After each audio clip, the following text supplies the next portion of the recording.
What's going on, everybody? John here with you. It's a Monday, January 27, 2025. How's everybody doing out there today? It's been a while since I covered a Pistons game. Honestly, for about a year and a half. Again, we covered a lot of the stuff with Cade early, seeing that scoring explosion. And now the Pistons are 23 and 22 on the season.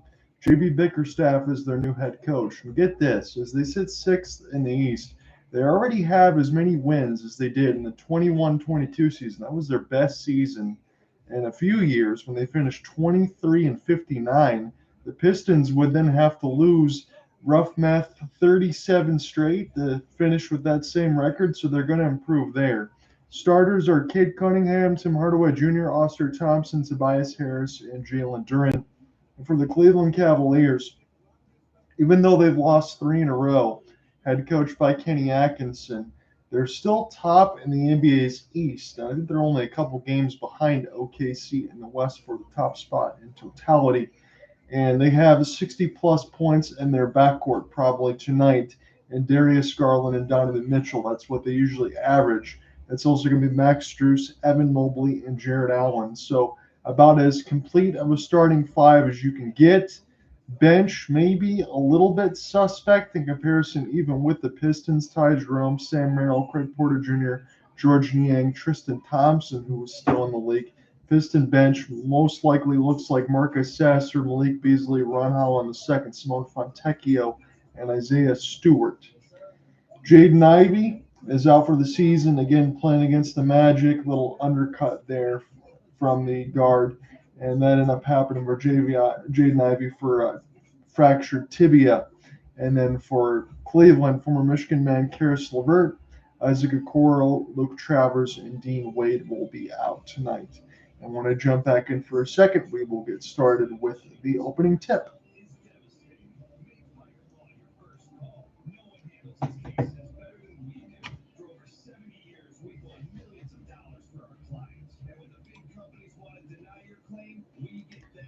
So we're just going through these starters, head coach, got everything else all squared away. Again, the Cavs are entering this with a 3-game losing streak, but take that for what you will. I know the ESPN analysts like Kendrick Perkins are saying that there's something to make of it. You're in the dog days of the season right now. You're just getting closer to the All-Star break here within another couple of months. This team's fine. I don't see any issues as far as what you would expect. In fact, I know they talked about it on the Pistons postgame on FanDuel Sports Detroit in the sense of Donovan Mitchell is angry he wasn't drafted by the Pistons. Well, I mean, he averages pretty much 40 points. He shoots 40% from three. The Spider still gets it done. Again, we covered him a couple of years ago on the ColorCast side. I remember when it was the Dallas Mavericks and Luka Doncic versed the Spider on Utah with Rudy Gobert and all that too, and he's still doing all the same damage here. That's why the Cavs brought him in for that big entire deal to try to get things done and take a young team and guide them forward. Well, that's what Cade Cunningham's trying to do with this Pistons team. So it's interesting, the parallels. Again, the Cavaliers have a little more talent, but they finally do have a head coach, the Pistons do, the former JB Bickerstaff, who's coming back home to Cleveland where he was coach of the year and they'll let go.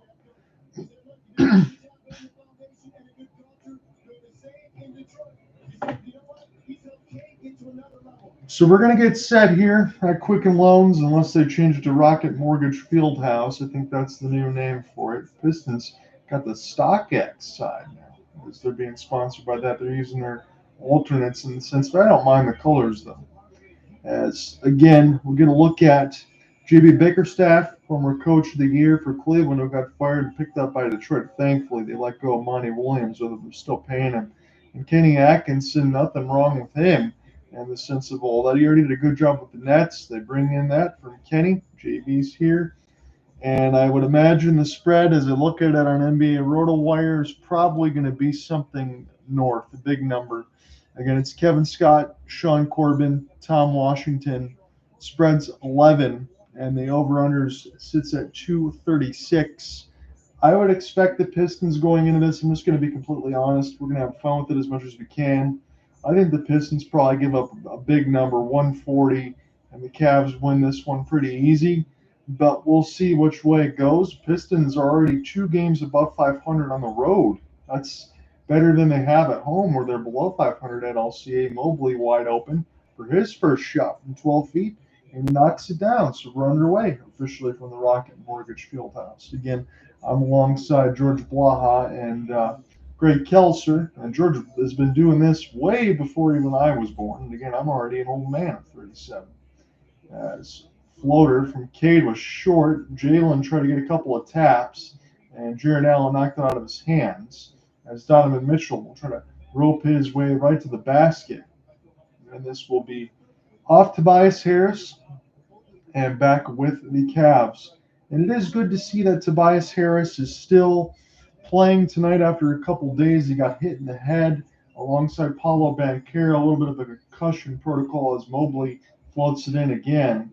Evan Mobley, the product out of USC, looks really good in an NBA uniform. He's already had that for a few seasons now. He can kind of do everything, and he's very versatile defensively. As Garland against Cade Cunningham. This is the one matchup the Pistons got to take advantage of as Cade shoots from 12 from the left elbow and knocks it down. So 4-2 Cleveland, couple baskets for Evan Mobley and one for Cade, as Cleveland's got the early lead with 10:45 left to go in the first. Garland probing down the lane, extra pass, and Jarrett Allen doesn't have to reach. All he's got to do is reach, doesn't have to jump, as he gets an easy jam right at the rim. So good possession there for Garland. Move that around. Here is Ausar Thompson as FanDuel Sportsfeed has a little bit of problems there. Tried to save it, Donovan Mitchell, but Ausar, one more pass inside Tobias Harris. Lays it in. That little hot potato there for the Pistons. Donovan Mitchell saved it right to the Pistons. As this will be off the half spin. Try to get picked up here for, I believe, Max Strus. And this got knocked away off Cade. This will be Cleveland's basketball. They said the last win for the Pistons here is in 2020 on January 7th. I certainly hope not. Again, I caught that late on the FanDuel ticker. I want to say Bally Bar. I want to say Fox Sports Net. Those are all the wrong names. As Garland misses it, Tobias will rebound it. Left to right go the Pistons. Good touch pass. Tim Hardaway wide open, and he missed it there from the right wing. The U of M man has had a resurgence here with the Pistons. It's very hot and cold with the Dallas Mavericks. Still a little bit of that now as the Spider will float that one in from 15. And so Donovan's got his first basket. But Tim Hardaway's played better, but Malik Beasley has been ridiculous. He could probably win Sixth Man of the Year. Good cut inside and missed it off the front hand was Jalen Duren. He got spoon-fed. Jarrett Allen must have bothered him enough. Donovan Mitchell fade from 18. My goodness. Knocks that one down. So 4 for Mitchell. You got 4 for Allen. And you have a couple of baskets there for Tobias Harris and Cade Cunningham. Extra pass. Off the spin. Good rip. Good work there. Ausar Thompson tried to do too much. Strus got a pocket pick. And did Garland take too many steps? 9:04 left to go in the first. I think he did. He traveled. So this will be Detroit basketball here. 10-4 is the score. A little off push for Donovan Mitchell. No problem as he knocked it down from 16. He shoots about 40% from 3. FanDuel's really having problems there with their feed as it's bouncing around. As it's 8:55 left to go in the first. Cade Cunningham now trying to probe around Garland. He'll use the off arm. Now he backs down from the elbow for 14 and hits it. Cade Cunningham is a Swiss Army knife, and I can't wait to see him be a first-time All-Star because he definitely deserves it. He's got a quick 4 points. 5 of 6 shooting of the Cavs. Garland wide open. He missed that one and skied for Tim Hardaway Jr. So Tim Hardaway Jr. has the basketball. A pass. He almost lost it off his foot. He'll recollect. He needs some help. Right at the logo, Cade Cunningham. Here's a baseball pass. Ausar Thompson falling out of bounds inside Jalen Duren. I didn't think he was going to hit it, but he hooked and hit it over the defense of Jarrett Allen. 10-8. So Pistons trying to go toe for toe right now with the Cavs. Long 3 for Mitchell. That too strong. Back tap. And that's a good save for Tim Hardaway Jr. Pistons have a chance to take the lead. Lob attempted. I don't know why, but it was Jalen Duren to Ausar Thompson. Jalen Duren shooting 70%. That pass looked like a 0% when he tried to throw that there to Ausar Thompson. No really reason for it, as it is a 2-point lead here still for Cleveland as we had some camera shots. Garland probes baseline. Strus one more to Mitchell. Forced the foul. He missed the shot. He's going to go to the line to shoot two. A shooting foul against Tim Hardaway Jr. with 7:45 left to go in the first. Good pace to this one. Pistons playing well so far. We'll see how much that holds. That's the one thing I have to think about as well.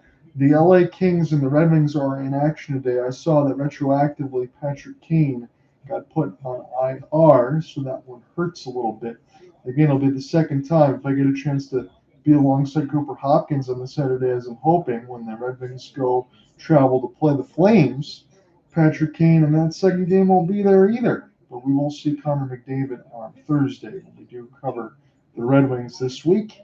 We'll be back tomorrow as well for the Caps and the Flames. So, a little fun this week as far as some of the assignments, as Donovan Mitchell hits both from the Hardaway Jr. foul. So starters still in for everybody here with 7:40 left to go in the first. It's 12-8 Cleveland. Cade, what a lob inside for Duren. A little bit of a half speed and then go as Jalen Duren cut right to the rim. We'll take a timeout. Kenny Atkinson. It's a 2-point lead for Cleveland as Cade just threw up the lob to Jalen Duren. 7:34 left in the first.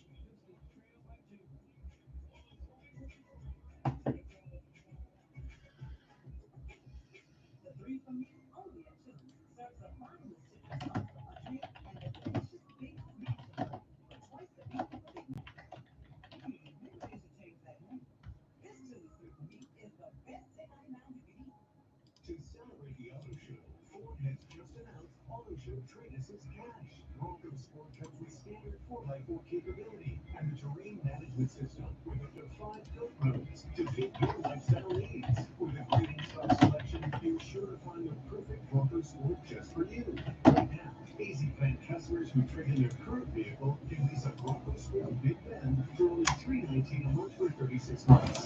So get to your Southeast Michigan Ford dealer today. Where can you kick off the new year with gig speed and big savings? Only with Xfinity. Get gig internet and rent for $25 a month when you add Xfinity Mobile, which connects you to gig speed Wi-Fi on the road. Save more than $650 over AT&T and Verizon. Plus, hurry and get a free 5G phone. So stay big and stay connected with gig speed internet and mobile from home to hotspots. This new year, it's all about savings on gig speed. Visit Xfinity.com/gig today. As soon as we get the first time out, Kenny Atkinson for Cleveland. It's a quick 4 points for Jarrett Allen. A couple of inside baskets there, hook and dunk. Donovan Mitchell with 6. Cade Cunningham's got 4, and also a lob to Jalen Duren. So not a bad start to this one right now. Again, you can watch this one on NBA TV Auto Market. I got the local FanDuel Sports Detroit feed, as I will for Thursday when it is the Wings and Edmonton. Connor McDavid will be back for that one. But I wanted to take a look at the Pistons. They've been playing well this year. They're 2 games above 500 on the road. The Cavs are 21-3 at Rocket Mortgage Fieldhouse. So that is about as good as it gets. And we want to see, because the Pistons got Cleveland today. They got the Pacers on Wednesday, who beat them last time out. Pacers have the 5th seed. Cleveland's got the 1 seed. A lot of teams in the Central doing damage. And the Pistons, I think, may find themselves. I would like to see them stay at 6 so they can avoid any play-in specifications, but I think they can find themselves a playoff team. I really do. I think they're good enough to at least be young and shock a little bit. I don't think they're going to win too many series, but I think that they're probably back to relevancy. 7:25 left to go in the first. Again, anything in this assignment notwithstanding, as far as how bad Cleveland could win this game, is a long 3 wide open for Garland. A little push shot for him. And this is try to get saved for Thompson. This will be George Niang now, coming off a season high 23 points, missed a wide open 3. Here's Cade probing, trying to shoot it left-handed there, and this will go right to Strus. Strus need some reinforcements. Pistons have 3 back as George Niang cross court wide open again. Nobody was even intent to guard him. Jarrett Allen could not save it, and Cade Cunningham worked for the rebound. Tim Hardaway Jr. threw a lazy pass. I think he was going for a lob for Ausar Thompson, and that got deflected. Honestly, if Tim Hardaway had a chance to do that again, I think he would have popped the 3 from the right corner. Not that I'm an advocate for forcing threes in today's NBA, but I mean, he's not going to get an easier look than that. Cade's the trigger man, as Tobias Harris put the ball on the deck. And now Jalen Duren needs some help, goes to Cade near the right wing, gets doubled. Here is Hardaway for 3. This one too strong. Back tap saved by the Pistons. Good work. Cade now. One more pass across. The left wing side wide open, missed the 3. And try to get saved. Pistons still battling for the basketball. This should be a foul. Holland, or Ausar Thompson, gets a chance to pick that one up. It should be a foul against Cleveland. So they outworked George Niang and Jarrett Allen in between that front court. I really like that for Ausar Thompson. Again, if everything else isn't going to fall for you right now, at least as a young man, you can go ahead and show that athleticism and effort, battle for the ball, and that's the kind of things that endear you to your teammates, correct? I mean, that's the most important part of it right now, is to get you some extra possessions, especially against a team like Cleveland. So 36-9 first in the East. Again, a 3-game losing streak, but they've lost a combined 8 points in those 3 games, so they were in all of them. Houston Rockets are a good team. One of 4 teams this season with top 10 offense and defense. Cade has it with 10 seconds. Spin as he works his way right down the lane and lays it in. Cade Cunningham with a sweet set of hands ties it at 12. As it's 6:05 left to go in the first low-scoring first quarter right now, but that's exactly what the Pistons want. As this one is bodied a couple of times, Garland gets denied at the rim, has to pass out to Ty Jerome. We'll shoot a one-handed floor. That's a good look from the backup point guard. 14-12. Jimmy Butler has been suspended for the 3rd time. He's now trying to get a trade. This one picked up by Cade before the backcourt line. And this will save, but the shot clock now at 10. A little bit of bodyguard there for Ty Jerome against Cade. He's playing him tight. Down to 5. Cade's got a force. Off the glass. Jalen Duren, back tap save. There's another long 3 attempt for the Pistons, too strong, as that one goes off the back iron. And now it's got for Ty Jerome. Gets the screen from Jarrett Allen. Jerome goes baseline, gets denied. Now for George Niang, who can run into a floater blocked by Duren. And this pass almost picked off. Tim Hardaway Jr. holds stop for 3 and miss it right at the right wing. Pistons have got some good looks, but they're not knocking them down. George Niang now for Darius Garland. Use a little head fake. Try to get around Tobias Harris. He bought himself the space and he hit it. That's pretty sick there. As Darius Garland hits that one from the right wing corner. 17-12. He got that one over Malik Beasley, who's just checked in. Beasley now screened from Cade Cunningham. Beasley is their instant flamethrower. Good defense here for Ty Jerome. Again, he's really pressuring Cade Cunningham. Almost pushed him backcourt. Malik Beasley now is going to have to force against Garland. He's putting the ball on the deck. It's down to 2. Right into the double clutch of Max Strus. That was some good defense there. And now Ty Jerome. He gives it up to Strus. He's wide open to shoot the 3. Missed it. Back tap save. This one, Malik Beasley will get a steal. Now Cade, in and out move, right to the rim. Draws the foul, I believe, against Niang. 4:03 left to go in the first. Don't think that's going to be an offensive foul. That'll go against George. So 17-12. Pistons need these points at the line. Cade's about an 85% free throw shooter. Not the same as Donovan Mitchell, but that speed burst right off that cross. And then he goes right at Niang and knocks him down. So 4:03 left in the first. We'll get some wholesale changes, I believe, on the floor, as the refs now will have a cavalcade. I think that Kenny Atkinson is going to challenge this foul call. We will take a break and we will get it situated when we come back. At Rocket Mortgage Fieldhouse, the Cavs have a 5-point lead on the Stones at 17-12.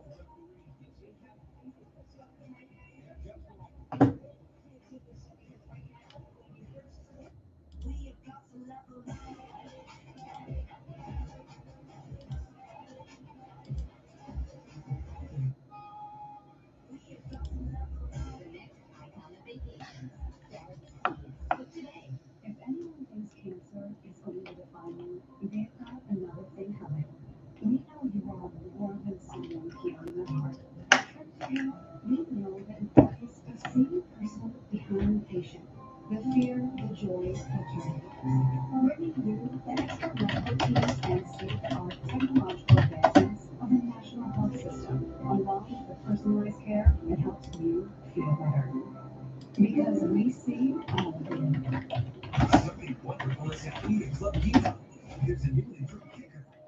Bigger jackpot from the jack. And more chances to win with +3. New ways to play means more chances to win bigger prizes. Click now, only from the Michigan Lottery. Plus, no wait to $5, $7, and $9 months paid prices on top of it. $5 classic box is all. The $7 Supreme box is your favorites and then some. The $9 Discovery box introduces you to your newest obsession, like cheesy deliveries. Introducing the new $5, $7, and $9 Lux Craving Box. Only at Taco Bell. Restoration is more than walls. It's more than paint. It's more than cleaning. That's the thing we'll never forget. For Belfort, it's your memories. It's your life's passion. It's your home. Belfort, restoring love that power.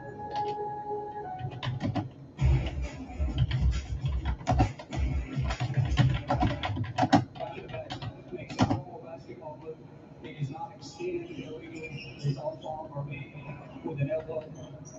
And the defender jumps vertically initially. However, on the re-reach, he commits illegal contact to the arm of the shooter. Therefore, the challenge is unsuccessful. And only 2 shots awarded. And Cleveland will lose their ability to challenge for the remainder of the game. It's not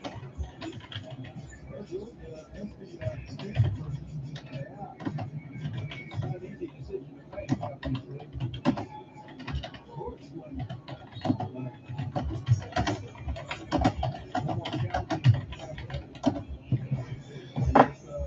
So we just checked back from the first extended break, and we got a long explanation from the officiating crew that the arm was extended, but it wasn't illegal contact. So long story short, Cade's at the line for 2 free throws. He knocks down the first, and Kenny Atkinson's squad does not have any more challenges for the rest of this game. They've already used it and burned it. So if anything else gets close and it's deemed to go the Pistons' way when it shouldn't, they'll take the breaks as Cade hits both. It's back to 17-14. Cavs lead down to 3. As George Niang will take this ball off the timeline. There will be an extra pass. Donovan Mitchell had a little bit of a short rest. Now he's working on Cade Cunningham. Got him up in the air. Cade's going to get called for a foul as he got that little shoulder bump inside. I do think the last time was January 7, 2020, the last time the Pistons won in Cleveland when I saw them. I always don't like it. I'll say this honestly, when players will get that contact to force someone to jump in and then get a shooting foul in regard of it. You can maybe pick up, but in the act of shooting, I don't know. But that is what it is. What I can tell you is teams in this one are 1 for 12 from 3. Now, normally I'd be shaking my head at that and saying, why are you forced to? But these looks have been open for both of these squads. Donovan Mitchell trying to answer the last 2 points from Cade at the line, and he'll do so. Again, both of those guys about an 85% free throw shooter as it's 3:45 left to go in the first. Cavs up 19-14. Isaiah Stewart's going to check in for the first time for Simone Fontecchio. Fontecchio bounce pass Beasley. Tough 3. That one was falling away, and he hits that one from the top of the key, and it's back to 2, 19-17. Again, Ty Jerome. Take this one across the Cleveland Sea. Good guard there for Simone Fontecchio. Has to get around the screen of Evan Mobley. Cade Cunningham was right there to bother Donovan Mitchell. And Merrill now for Niang. One more pass, Mobley. Isaiah Stewart stays on his feet nicely. Good defense. And I hope Isaiah Stewart didn't get a hand on Mobley's shot. That's what the Pistons fans are saying there, but I think that they did. That's very tough because Isaiah Stewart was just being a little too handsy, maybe. Let me take another look at this. Yeah, the hands, too much contact there on the hands, but that's awfully tough because he's right there. He didn't jump. Maybe got a piece of the outstretch of the hand, but that's a rough call there. Evan Mobley will bounce the first one in. Career high 18 points per game this season. Again, as he's a guy that sits at power forward, but he's got the speed to cover 3, 4, and 5. Again, Evan Mobley can tell you he can cover 1 through 5. I'm not going to disagree with that. I just think 3, 4, 5 is probably where it's at. You have him down low with that shooting ability and ability to actually defend at the rim consistently. He's very good as he makes both free throws. Cade now being pro by Donovan Mitchell. This should be a good matchup. Mitchell tries to force a steal. Fontecchio wide open. It's not been shooting well this year. Little push shot at the rim. He missed that one. He's normally close to a 40% shooter, but he's pretty around 28%. George Niang didn't get a good release on that one. I think this will be off Isaiah Stewart. This will stay with Cleveland. Pistons and the Cavs, 1 for 7, 1 for 8. Malik Beasley was the last to make 3 as Marcus Sasser will get some time in exchange for Cade Cunningham. Pretty good first quarter for Cade, all things considered, but Cleveland can shoot much better. They'll be happy to take this lead, whatever they can get, as Merrill gets knocked down right in off the trigger. Ty Jerome, floater at the rim, he got that over Fontecchio. So good work for Ty Jerome. He's got some good set of hands as far as coming off the bench and knowing when to push and pull that throttle as the backup point. Isaiah Stewart, top of the key now around Evan Mobley. Here's another one for Beasley. Way too strong. Got a couple bounces off the rim, but it'll be skied and saved by Evan Mobley. Mobley now dropped for Mitchell. No look pass. Force for Jerome. That one too short. As Isaiah Stewart will get this one across. Marcus Sasser gets a screen from Isaiah Stewart. Sasser, a little jump hop. Tobias Harris. Now a little head fake as he'll give and across. Now Beasley. Beasley with a jump stop. Beasley trying to get down the lane. This is going to be a foul against the Cavs. Beasley's going to go to the line to shoot 2. He had to protect the ball with both hands in order to try to not get it ripped from him. Sam Merrill's going to pick it up. The Kings have scored first against the Red Wings. Again, I'm not surprised. I believe Drew Doughty is making a long return after injury, which would be good for the Kings. They've lost some games recently. They've fallen from the power rankings. Monkey guy from 1 to 5. Malik Beasley will go to the line to shoot 2. And this one way too strong, but he will get one more. So 23-17 still the score with $1.50 left to go in the first. John under with you on the call. The Cleveland Cavaliers are 6 for 6 from the free throw line. 15 bench points per game for Malik Beasley. Second in the NBA, minimum 25 games.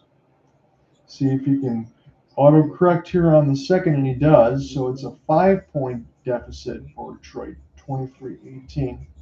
Ty Jerome against Fontecchio. A little bit of body contact. Mobley helps him get around that. Fontecchio forces, and this will be Isaiah Stewart with the rebound. He'll take it up himself. Now for Malik Beasley. Beasley inside. Stewart's going to get an easy jam as Niang bought whatever Stewart was selling there. That was too easy. 23-20. 1:20 left to go in the first. Donovan Mitchell now gets his chance to run some offense. Here's a pass from Merrill. A little head fake near the right side wing. Gave to Mitchell. A little half step as this goes back for Merrill. He can topside a 3 and he knocks it down. He had it locked and loaded there. That was an easy look. 26-20 as the Cavs back up by 6. We're down to the final minute of the first. This was a good first quarter. As Isaiah Stewart has this one now. Simone Fontecchio. Little bounce pass. Sasser jump stop needs some help. Give this back to Simone. And now alongside for Malik Beasley. Beasley will fire and miss this one from 12, and this will be skied by Evan Mobley. Opportunity now to go up by 8 or 9. Evan Mobley wants to go right at Stewart. Give now for Ty Jerome. This gets knocked away from his hands as Tobias Harris tries to play the defense. Good work there for Detroit, and they have the last possession of this first. They should use it all. They would only be down 6 at worst, so not too bad for Detroit. They're trying to keep this within striking distance early and gave Cade a little bit of a breather. Isaiah Stewart going to run the offense now at 5. Malik Beasley wide open. Knocks it down from the right wing. 26-23. Down to 2 seconds. Donovan Mitchell. He will get the shot off. He will miss it off the back iron. So the Pistons only down 3 after Malik Beasley hits a couple of trays off the bench. It's 26-23. That was a good first quarter, but we'll see if the Pistons can keep it going here as they're only down 3 after 1, 26-23.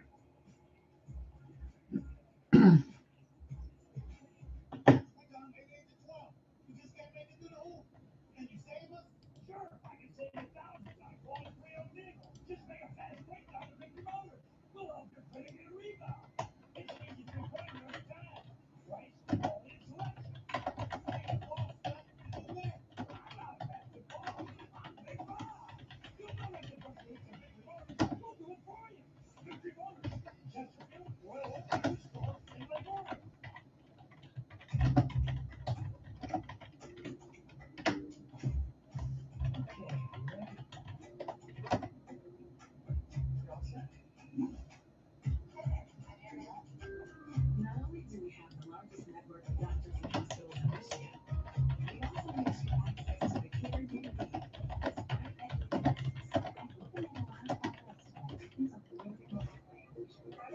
Cross Blue Shield of Michigan, always ready to help.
Jimmy Bickerstaff talking before the game. I think they are a workplace environment. He said, young adults, we don't let negativity seep into the program.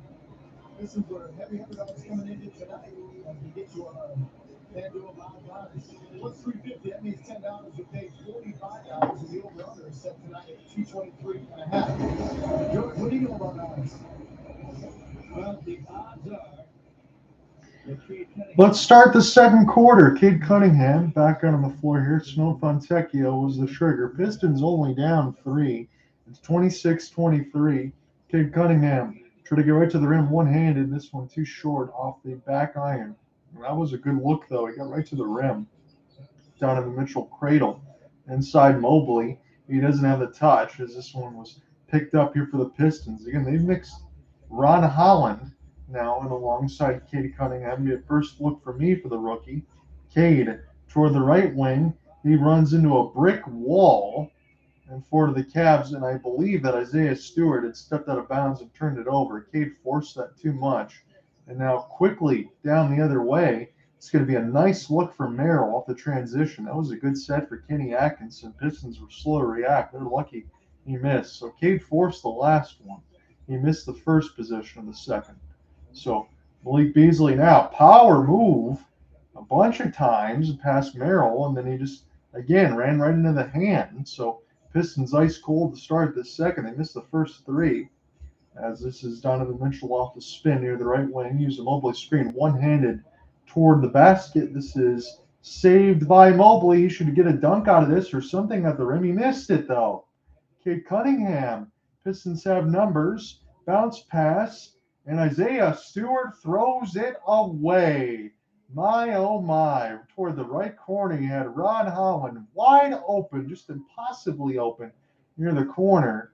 And J.B. Bickerstaff's got to be saying at least one thing. If Isaiah Stewart missed the pass, which he did, but Malik Beasley could have cut right to the basket and got a dunk out of it, and he didn't do that either. So Ty Jerome, and I'll get the screen alongside for Niang. Jerome right to the rim, he hits it contested. So somebody finally scores here in the second quarter as the Cavs up by 5. Pistons need to run some efficient offense. The first shot was fine, even though Cade missed. Now Cade extra pass inside to Stewart. That's not open. Tim Hardaway Jr. for 3. Yes. He knocks that one down. That was badly needed. And Tim Hardaway Jr. makes it a 2-point deficit, 28-26. with 9:55 left to go in the second. Donovan Mitchell has it at the C at the Cleveland logo. Now accelerates right to the rim. One-handed pass. This is George Niang. He missed again. He's had so many open looks, though, as this was near the left wing corner. And now Cade here for Hardaway. Cade now cuts off toward right side wing by Merrill. Cade will backstep it, miss it off the mid-range, and this will be last touched off Niang. This will stay with Detroit. 9:30 left to go in the second. I do believe the Pistons are going to make some changes here. And we'll see if we get any changes here for the Cleveland Cavaliers as well. As Jalen Tyson will get set to check in. He did not play in the last game. They still have Eastern Michigan man Amani Bates, former Michigan State transfer. I couldn't believe he's already in the NBA, but he hasn't really gotten any time just yet to get going. Cade will be the trigger man, as this is toward the right wing side for Isaiah Stewart. One more pass to Cade, as they'll try to run their set. I'm going to take a little bit too long here. Tyson getting handsy on Cade. Another pass deflected. Fontecchio is going to go. Well, float it and knock it down. That was good work there under duress for Simone. It's 28-28, and we're tied with 9:05 left to go in the second. So Pistons got 5 straight points. Ty Jerome. Good defense there for Ron Holland. Cuts it off. Evan Mobley now, right wing side. Mobley bounce past Donovan Mitchell. Forces it up.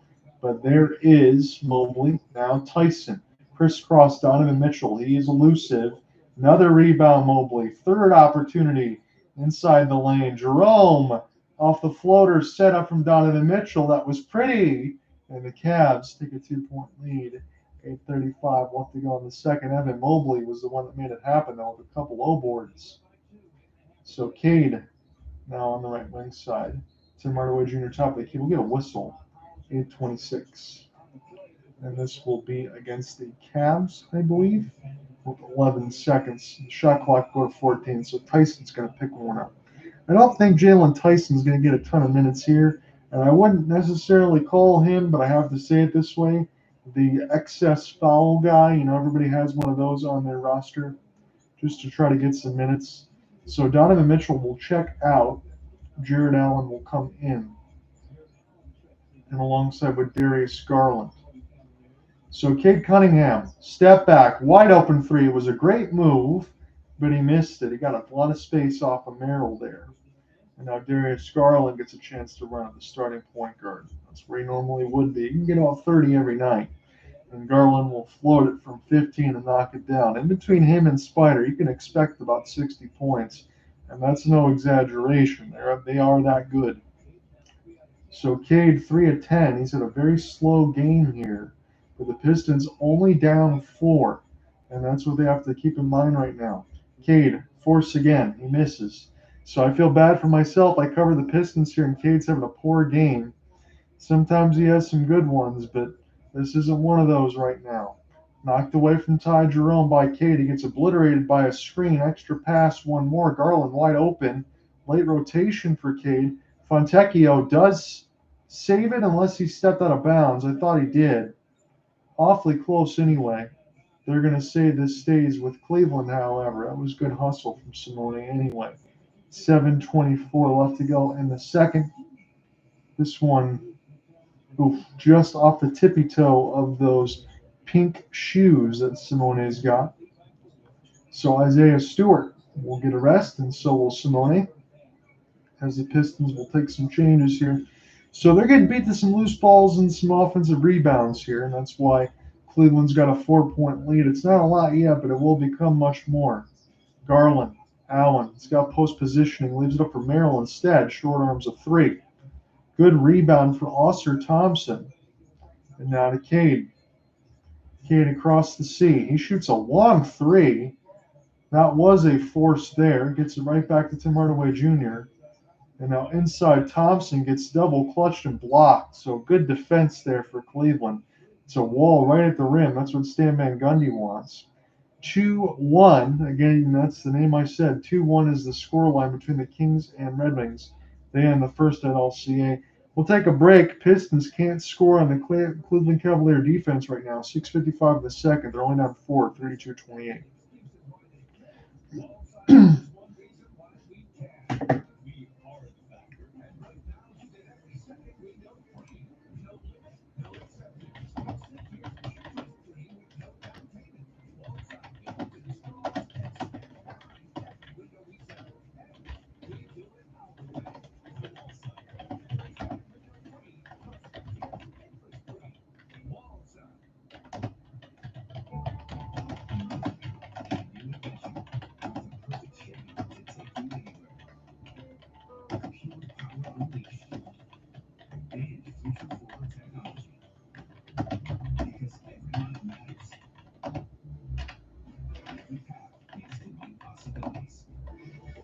Employees with a current eligible lease can get this equinox for around $279 a month.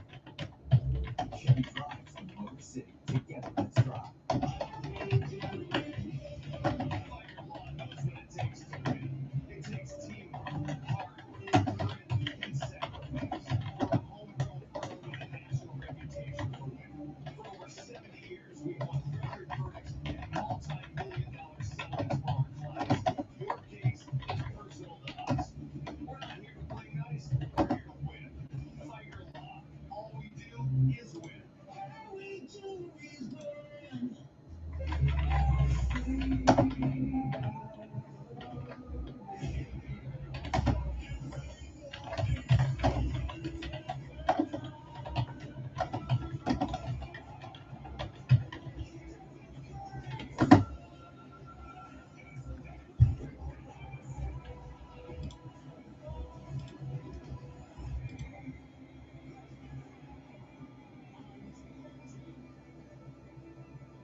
These big money moments on the defensive end brought to you by Renata will show respect.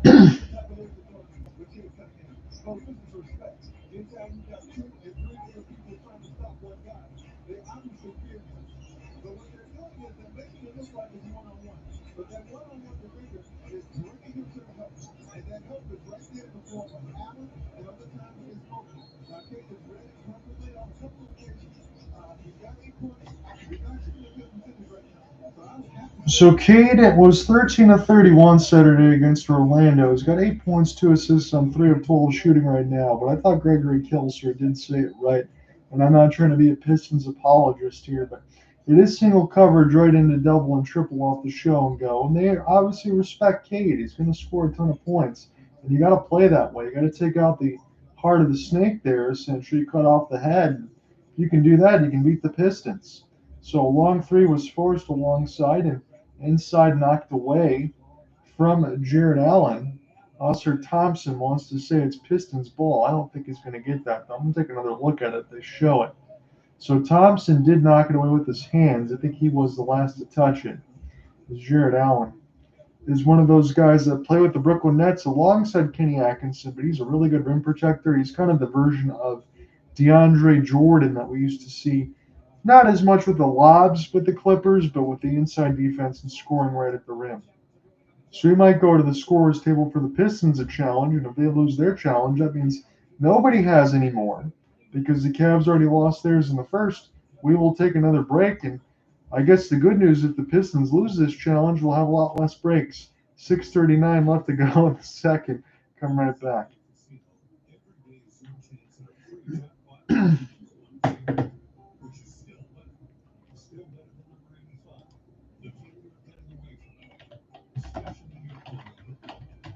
And even better than number 23. Up there, maybe for you. Spin for your shot at a free daily jackpot on FanDuel Casino for Warriors.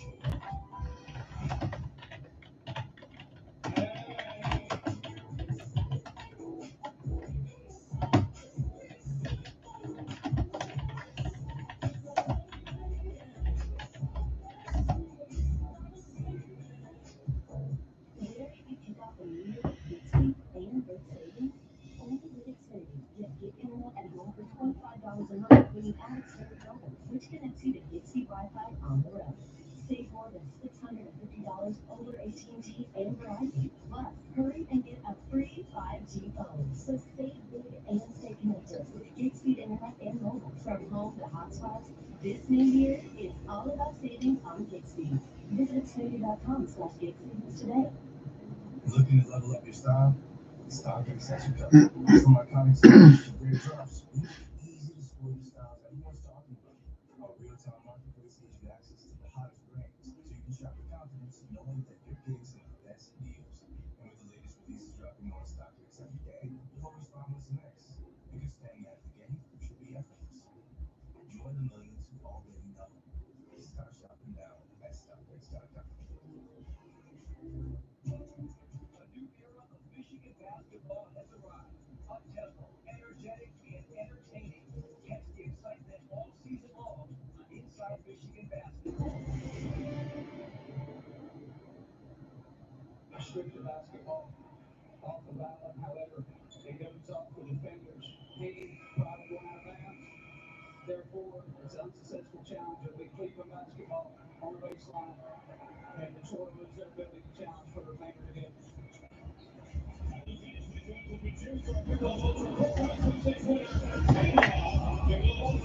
So here's the good news.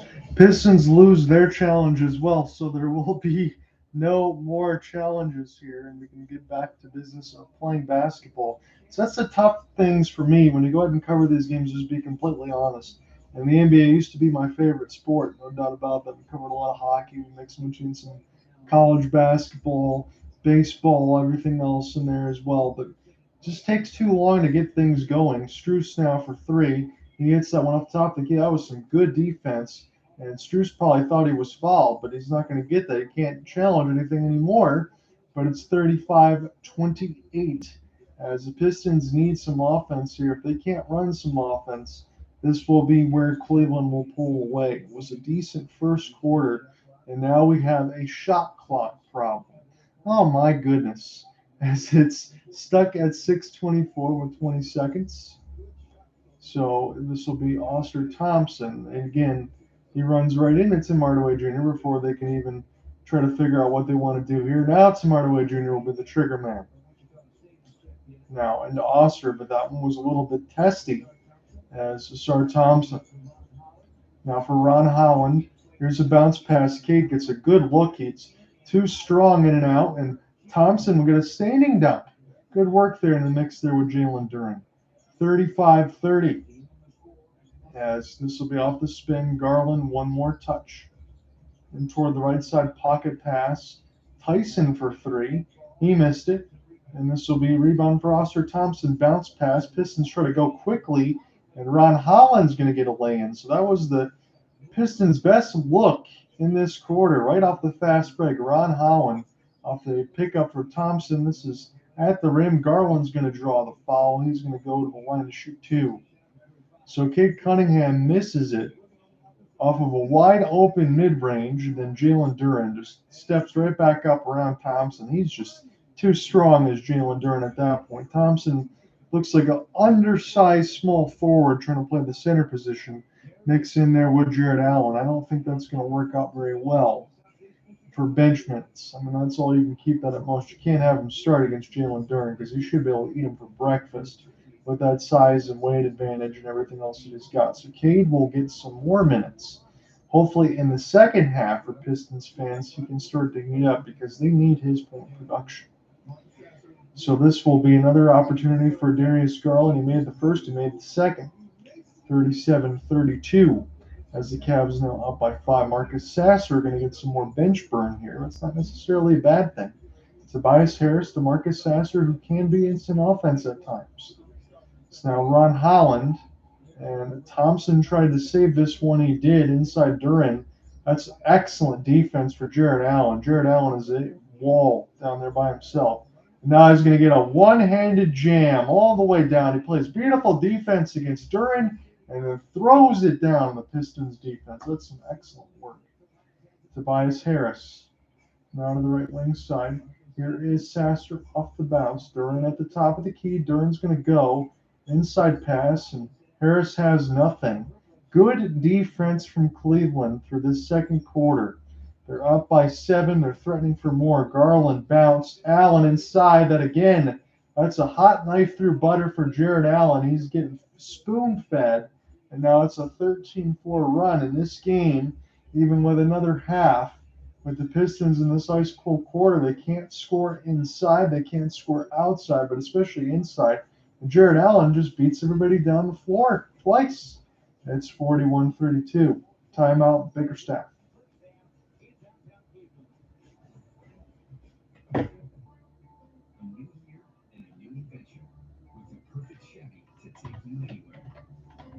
With pure power unleashed and future forward technology. Because every mile matters. Every path leads to new possibilities. Or change your plans with your current eligible lease and get this house for around $279 a month. Chevy drives from Motor City. Together, let's ride. Don't miss as your Pistons take on Kyrie Irving and the Dallas Mavericks July 31st. Plus, take over Isaiah Stewart bobblehead for glass. Secure your spot now at Pistons.com/tickets. 11-4 run for the Cavs, and they've scored the last 6 in a row. We were tied at 28 with 10-25 to play in the half, but now it's 41-32 Cavaliers. Well, here's what they've got to get themselves back. Last couple of times, Cleveland went out running the floor against Cleveland. Little in half court, score 4 quick buckets. The Pistons right back in jeopardy of going. So 13-4 run for Cleveland. The Pistons must answer here. Sasser. Whole pump fake. This is a pass out one alongside Malik Beasley. One more Sasser, right wing 3. He's got it. That's a huge basket for the Pistons here. 41-35 with 4:25 left to go in the second. Craig Porter Jr. will give this one to Garland, and Sasser will pick up a little careless foul against Garland there, but I don't believe it's in the act of shooting, so we'll press on here. I'll monitor some NBA scores. We'll go across some of the stuff at halftime. We'll do it quickly. I'll try to save my voice from getting back in here from a week after the NHL 25 debacle. We'll talk more about that on Saturday. Garland will hit it and get the foul as this is inside, and it's 43-35. He gets a chance to bring it back up to 9 and answer the Sasser 3. So Garland got around Marcus, and then he either got the foul from Sasser off the push. I think he did. I don't really see much, to be honest with you, and I'm going to call it fairly on both sides, but it doesn't take a lot of contact to draw fouls in the NBA now because there is no more hand checking. All those days are gone. And the glory days of the 2000s NBA, even the 90s and 2000s, is gone. I mean, wish we had that, but we don't. Tobias Harris, Sasser. Here will be a screen. Sasser, one more 3. He's starting to heat up. Now to the right wing side as he knocks it down. He answers Garland's and one play, but Darius, step back. He's going to try to play, and Jarrett Allen, another rebound. Tyson will go baseline inside Allen. Got the positioning. He should go to the line to shoot 2. Jarrett Allen, when you're right underneath the cup, I mean, he's right underneath that line. All he's got to do is give some sort of head or shoulder fake, and you should be going to the line because you got Tobias Harris underneath. Not too many teams carry. And I don't know quite certain if Jarrett Allen, again, I don't think he's listed at 7 feet, but the hair probably gets him to 7'1". He's a 7-footer. And not a lot of NBA teams carry that too much anymore, and I don't know why. But Jarrett Allen is a really good starter in this league. He misses the first. And there'll be some Cavs subs on the floor. So Porter really only played a couple minutes. Sasser only played a few minutes. Honestly, I think Sasser should come back in pretty quickly here. So Jarrett Allen missed the first after these substitutions. Long time he gets a chance to shoot the second. It'll be 7 points and 5 rebounds. Should he make it? And he missed both. And this will be the Pistons with the ball down 6. Cade, a little bit of a short respite, but he needs to get going on the offensive end. I'm not sure what the Pistons are running here, as it's Beasley against Garland. He got pushed off the off elbow. Now Duren, it's to Cade. Little double. Cade's got to give it up. Long force for Harris. He beat the clock, but didn't score as Evan Mobley now has it. Evan Mobley right to left. The Cavs and the all-whites at home at Rocket Mortgage Fieldhouse. Garland wide open for three. Right wing side. Good save. Allen will get an easy one. The Cavs are dominating the Pistons on the offensive glass. Harris, inside out move. Little head fake. Mobley doesn't buy any of it. Stays on his feet. Good work there. Cavs defense inside has been so good as Strus. Not a Mobley. Inside to Allen. Go right at Tobias Harris. I like this. And draw the foul. You got to say that as honestly as you can. You can't root for either one of the teams, even though I am a Michigan native, but I try to call the games as fair as I can. But Jarrett Allen, you let the big dog eat right now. I really don't see any other reason to change the game plans. And then you bring in Garland, you got Mitchell. You're a really good basketball team with the Cleveland Cavs. And we talked about it, 3-4 years ago when you're bringing in Donovan Mitchell. Yes, it's a young team. What's their ceiling as he finally gets 1 year? Does Allen one more? It'll be the biggest lead, which would be 10, as this will be Ausar Thompson, who will get a chance to check back in. But this is a team that not only can get to the Eastern Conference Finals, but this is a team that should be considered to win an NBA title. I don't know about the bench depth as far as everything else is concerned, but again, Isaac Okoro, Karis LeVert, those would be good pieces for them to pick back up. I don't know about Luke Travers or Dean Wade. Dean Wade's been playing there for a long time, but Karis LeVert's a double-digit scorer. Okoro could be as well. So a couple pieces out that they could be getting back and it could make a difference, or maybe they can make a move at the deadline. They could be not very cap compliant down the stretch as all these guys get set to get paid, but you bring in Donovan Mitchell because you want to win a title. And Cade hits the floater over Strus, make it 48-40 as Evan Mobley split the pair. Now Donovan Mitchell trying to get around Cade. He's doubled in with Duren, and Jarrett Allen is dominating this second quarter. This is all him right now. And this is just inside floaters, hooks. Again, we talked about DeAndre Jordan earlier. That's really what it is. As Jalen Duren now. Don't think he's going to be able to go one-on-one. He'll make an extra pass out. Cade probing around Strus. That's the matchup. Here's a three for Harris. That was a beautiful setup, but he couldn't knock it down. And it is Cleveland ball as we are 2 minutes pretty much from expiring the first half. Cade has not shot well, but again, it's one of the situations where the defense double, triple, you got to give the ball up, and some of these guys have to hit some of these open looks that they're getting. Now Mobley shoulder fake. Mobley scores. Cavs bigs doing work here against the going to work Pistons from 15 years ago. Doing work as the motto for the Pistons now, but looks like the Cavs step back. Tim Hardaway Jr., that's butter. Pretty nasty there for Tim Hardaway Jr. to get this back within 9. Cavs, good read of the lane. Tim Hardaway Jr. gets the steal. Can he step into another three? What's he going to do? One more. Cade doesn't shoot. Gets around. Strus gets a dunk. So anytime you get back Strus against Cade, that is barbecue chicken, as Shaq would say. He goes right to the rim and throws it down. 52-45. It's 5 straight for Detroit. Donovan Mitchell now against Ausar Thompson. Young Gun gets the switches. It's Cade, Strus for 3. This is too long. Tim Hardaway Jr. with another board. Pistons could score again. This could look a lot better as Cade has it now. Gets a switch there for Darius Garland. Cade, one-on-one. Tip for Duren. No. As this was just off the outside of the rim. And now shot clock is about 9 seconds difference time.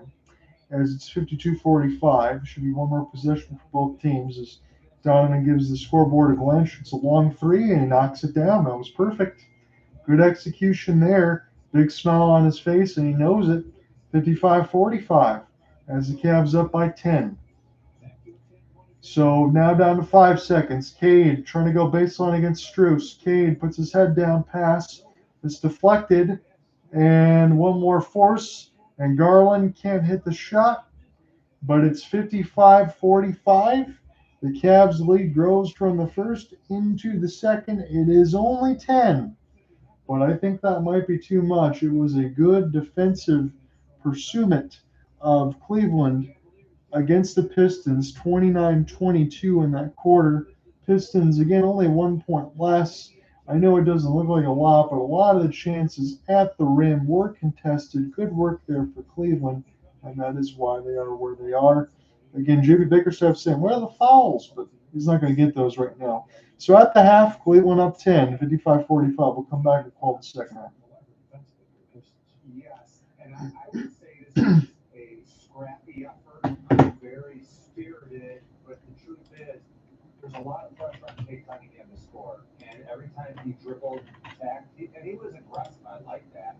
There were double and triple teams waiting for him. Makes it really hard. Also, when Cade goes out of the game, it really makes it hard for the Pistons to run their offense. There's not really a guy who's Ivy is gone that can take his man off the dribble and get to the paint. That's an issue. That's the reason that they can't score 50 points in the first half. And the bench is trying to pick up the slack. They're going to need more of it in the second half, outscoring Cleveland's reserves 19-11 in the first half, as we see in our GMC program. And there was a lot to like about the Pistons support guys helping out. They were active, and they know their role. I also thought that they played well defensively. They had a jump start to being able to get shots that are going for you on the offense. That can translate to defense. That too. Mickey, when I watched the second unit play, they are energized by good defense. That's a good sign. When they get stops, when they block shots, it helps them get in transition. And then all of a sudden, their ability to knock shots down improves greatly. That's something to watch in the second half. I also think for the most part, Darius, Garland, not only did not have an easy goal, but the Pistons were aggressive. They were very, very focused on their goals defensively as a team. Those are things you can build on. Yeah, defensively, you can do a lot of things. Offensively, because you need to find a little more as they get ready for the second half. Typically, the two quarters of play in this matchup between number 1 team and currently the 6th seed in the East. The Cavaliers leading by 10. This is halftime report on FanDuel Sports Network. Is presented by Bickerstaff. KFC has 5 bowls for $5 each, like the Bachelor Hot Fry, the Creamy Mac and Cheese Bowl, even the famous bowl. This bowl for itself. Buy KFC original bowls just $5 each. Toyota has more all-wheel drive choices than anyone else, including all-wheel drive versions of the best-selling Corolla and the best-selling Camry. both are built right here in the USA. Both have 4.99 APR financing, Or you can lease a new 25 Corolla for just $229 a month. or the all-hybrid Camry for $289 a month. Plus, every new Toyota comes in 2 years. Let's take a look around the association, and then we'll jump to the Red Wings game really quick, and then we'll go back to our featured game. So a bit of a local jump here today. Again, Patrick Kane and retroactive IR. It's unfortunate with the second game, if I'm joined by Cooper Hopkins on Saturday, that he will miss, but it is what it is. Red Wings got a 2-man advantage right now, as it's a 2-1 game. See if they can score here. Again, no Kane on their power play is going to hurt, because that's someone that can definitely get stuff going. But in around the association, we'll pick that up right now as far as the scoreboard.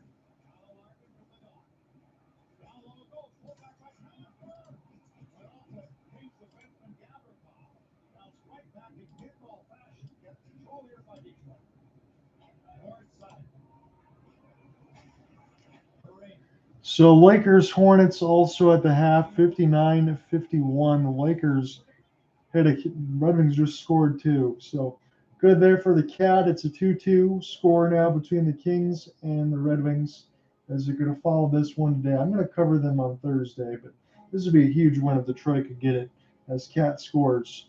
So 59-51, Lakers Hornets.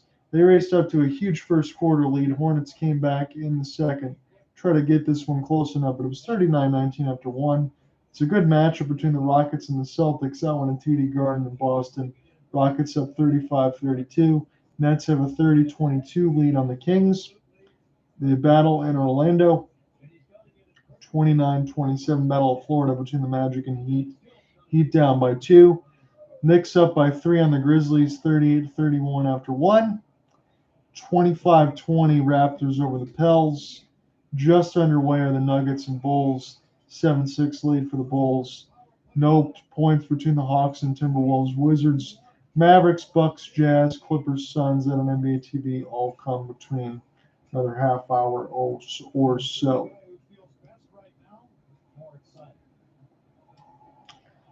NHL scores. We'll reset this scoreboard here. The Red Wings, again, have just scored with Alex DeBrincat. As that is updated, the scores are Kevin Fiala, Quentin Byfield, Lucas Raymond, and Alex DeBrincat on the power play from Raymond and Sider.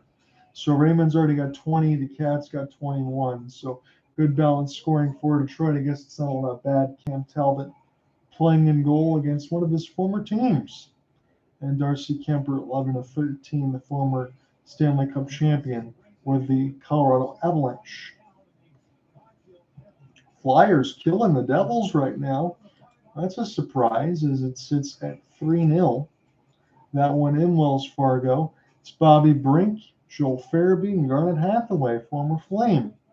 From Cam York and Rasmus Ristolainen and Samuel Ersson, just 11 of 11. Jake Allen, 7 of 10.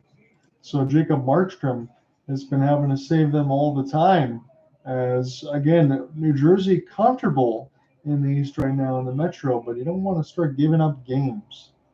And the Canucks have a 1-0 lead on the Blues. Not really sure who Cooper Hopkins wants to win in this one. Again, I know Canucks blood rival, but Canucks on their tail, Blues on their tail. And maybe you just hope for the 2 points and not points on both. Kevin Lincoln in 4 of 4. Connor Garland got his 12th from Hughes and DeBrus. Penguins Sharks will get underway late, about 10:45. In another hour or so will be the Kraken and the Oilers. I think Cooper was right about that one, though. I don't think the Kraken are getting into the postseason. He said that one early. I said it early about the Red Wings. I said it early about Nashville, but I think all of our predictions as far as who's going to make it and who's not, they've been fitting the bill right now. And we're going to stop him play. Well, most of the time, it's good to have your dad on a trip. But sometimes, he did on so good. Byfield's dad. Oh, my kid, what are you going to do? On FanDuel Casino, every day is your chance at a free jackpot and the #1 pick, which is still better than number 85. The favorite combination, especially your calling for Brock, and even better than number 23. A bear being afraid of you. Spin for your shot at a free daily jackpot on FanDuel Casino's reward machine.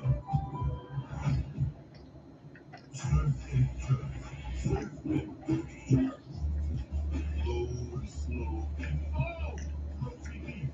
Two of those things for $6.99.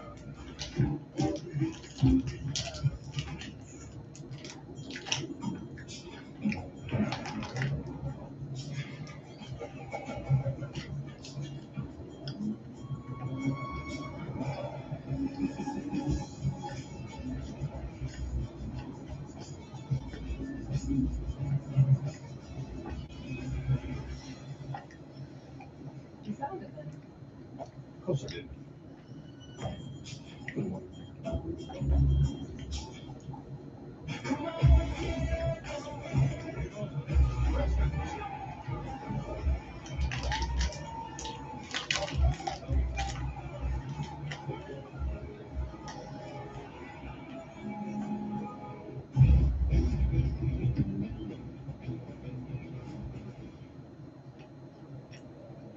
Well, after spending 9 years in Grand Rapids with the Griffins, 31-year-old Dominic Shine makes his NHL debut here tonight. His wife Taylor and young son Cooper are with us now, and I know it must have been an emotional ride from Grand Rapids down to Detroit today for you and Dominic. Tell me all about it.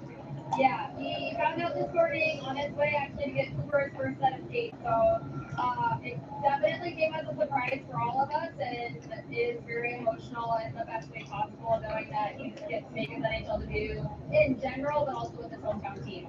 Now, his mom and his dad are on a Hawaiian vacation. What do they feel like having to miss an opportunity? They win in their entire life for them. I know, I was very jealous that they got to go and a little disappointed I didn't get to go with, but I guess it was meant to be for us. But I know they're really found that they could be here. Well, I know you're all going to enjoy it more than thanks for this. We wish Dominic all the best. Yeah, thank you so much. Okay. Thank you, Trounced. Wonderful. Yeah. Scott and Marcy. I am vacation. Out on Hawaii, so you don't have to stay up late. You got a better time zone. So that's all good. I know you're watching tonight and very proud of your son. As they should be. And he just had a really good NHL shift. About 2 minutes ago, where Mark Center got dropped inside the LA blue line, and Dominic Stein backed him up, playing as the right-handed defenseman, and then had a good jump in and a forecheck before he got a line change. So, good stuff. Back off the draw for Sasser on the zone. The best thing was during that interview, how they didn't score. They keep fucking it up. That would have ruined the whole ball. Yeah, for sure. But this LA team, you can see why their goals against are so darn good. Boy, do they pressure the puck a lot. So they don't give you a lot of time, a lot of room. Team that hasn't won a playoff series in a decade. Again, 3 consecutive ousters by the Oilers. But their trade, when they moved Pierre-Luc Dubois and Rob Blake tried, it didn't work at all in Los Angeles. But as the keep it great Washington and for Chip Miller as his goaltender, we got the deal, basically a swap of dollars. Washington moved on. They moved away from Darcy Kemper, who's been great in Los Angeles, and they signed Washington. Logan Thompson through the deal at 5.85. Thompson's been terrific. One of the 2 right-handed catchers along with Charlie Littman. So Washington solidified their net mining. LA's got the same defense. Very interesting signing for sure. He's been great. Yep. Doesn't have a great, a long track record of being great, but he's good in Vegas. But that's the modern NHL. And that's the inside for what you're going to do. Not looking for a redirect the Australians. Couldn't get one there. So I got one. I feel like go out there and was caught. Just taking a look at the Red Wings game while the Pistons are in the middle of their intermission. Again, as we sit, it is 55-45 Cavs.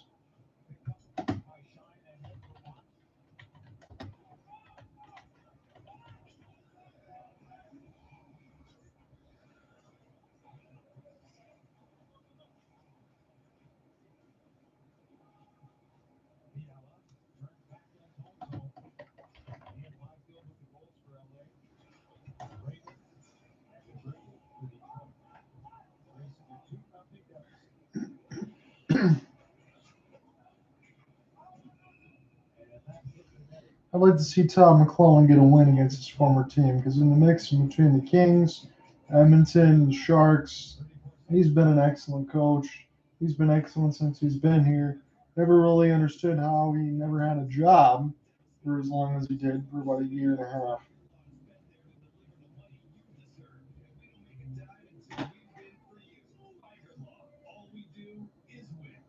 Happy New Year. It's just a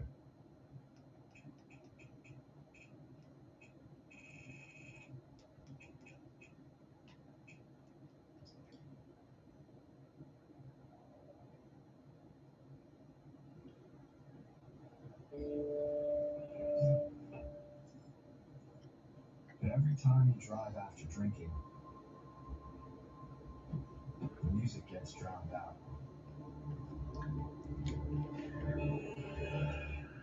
Life sounds pretty great. Don't let it buzz ruin it. Buzz driving is drunk driving. Don't drive Buzz.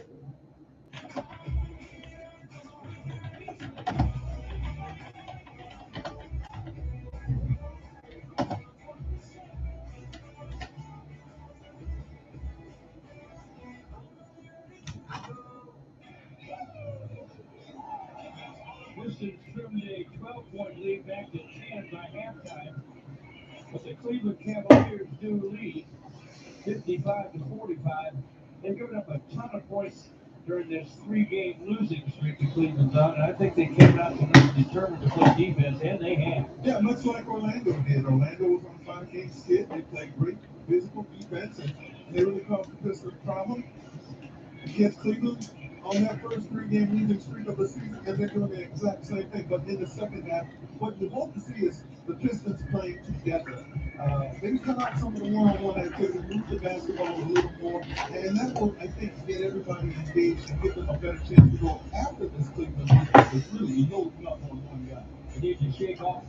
Going to get set now for the third quarters. The Pistons, again, they're only down 55-45, but the defense was so appropriate here for the Cleveland Cavaliers. And when that ends up happening is a lob inside for Jalen Duren from Cade Cunningham. It's the second one of the game right now. We'll start this one off in the Pistons third quarter. If they could shake off that second and get around those defensive walls and the structure where Cleveland gets set up, they're already going to get the doubles and triples off Cade, of course. But if you can get a little bit more setups there, as an inside pass could work, and alongside the cut for Strus. And Pistons and Cavs score in their first possession of the second half to start it. Cade get the switch against Evan Mobley. That's going to be a difficult one nonetheless, as they started with Marcus Sasser alongside. So now Harris toward the right side. It's back to Cade. Cade splits the double, goes right to the rim and lays it in. No foul called. So Cade's got a basket, 57-49 as it goes back to 8. Pocket pass, Strus, he can shoot. There's just one more here. Strus right at the rim. He gets 2 baskets right at the rim. A little inside lip, a little floater. So Max Strus finding some offense here. Cade Cunningham, a little half spin. There's a show and go double. Got to give it up. And now Ausar Thompson for 3. He's not found that range in his career just yet. Still young, but not looking like a 3-point shooter. This is pocket pick for Cade momentarily. Mobley gets it back. And now Jarrett Allen gets blocked at the rim. Good work there for Jalen Duren, but he lost it off his legs. It's a 3-on-1. Cade with the defense, and he's going to draw a foul. This Evan Mobley against Cade with 10-11 left to go in the third. And Pistons can't challenge, and if Cade says any more, he'd probably get teed up. Cade doesn't get he doesn't get very emotional as far as some of those ones, but I thought he played a 3-on-1 pretty beautifully, to be honest with you. As it looked like he might have got a piece of the ball, maybe some of the hands, but that was about as good as he could do anyway. So Cade's going to get a tech, and then we'll get this tech free throw, and then the free throws in general. So Mobley misses, so little Rasheed Wallace ball don't lie. And JB Bickerstaff said the same thing to the referees. Is you don't get a foul on one end for Cade, but you get it there. And I really don't know how he could play that much better. And I'm sure that's why Cade was upset. And JB Bickerstaff is giving it right now to the referees, saying the same thing. And I like that. Accountability there. Not try to get too forceful in the face, but just say, hey, you make sure, because you look at the free throw differentials in this game right now, it's a 11-15 right now as Mobley misses another one. He's still got one more coming, but 11-15 and 3-4 for the Pistons. So that disparity from the line gets big. And I've heard JB, even though I haven't covered the Pistons much, I watched in the post games, he does talk about it. 8 points, 11 rebounds, 2 blocks. See if he can make this one. So 1 of 3 is Mobley at the line. That could have been a lot better for Cleveland. But they'll take a point nonetheless, I guess, as Cade now gets guarded against Max Strus. We got 10 minutes left to go in the third. Ausar Thompson now for Jalen Duren. Jalen will show and go right to Cade. Cade try to get to the rim, extra pass. Thompson for 3, way short. Duren's right there. And he lays it in, but I think the foul will be called before the shot. So I guess Jalen Duren, I knew it's Thompson's right there shooting. I'm just going to go right to the cup and get this. Again, we've watched somebody similar in a long time. I know the Pistons hadn't had a lot of success in the Andre Drummond era, but Jalen Duren is that same type of player again. So Tim Hardaway Jr. Now Duren. Well, blind pass to Cade. Inside trying to get around Strus and then still lays it in. I mean, the defense has been blanketed over Cade. That's why his shooting percentage is as cold as it is. Strus, another 3 attempt. This one short, but he's making ones at the rim. This one knocked away. I don't know if it went off of Mobley. This almost hit the referee in the face, bouncing back to him. But this should be Pistons ball. So Thompson racing up the timeline, right to left. Thompson to the rim, blocked by Allen. You can't make any moves. These guys don't even bite for any of the pump fakes nonetheless. Here's Donovan Mitchell, spider, easy, right down the lane and puts it right in. 62-51. As Cade now slowly right to left again, the Pistons and the alternates with the black and still red and blue striping, which I like those. They need to go back to the red, white, and blue that they used to have. I used to like those. And alongside Chauncey Billups and Rip Hamilton and the like. I know those days with the Golden White Pistons are gone forever, but I will miss it as much as my college years.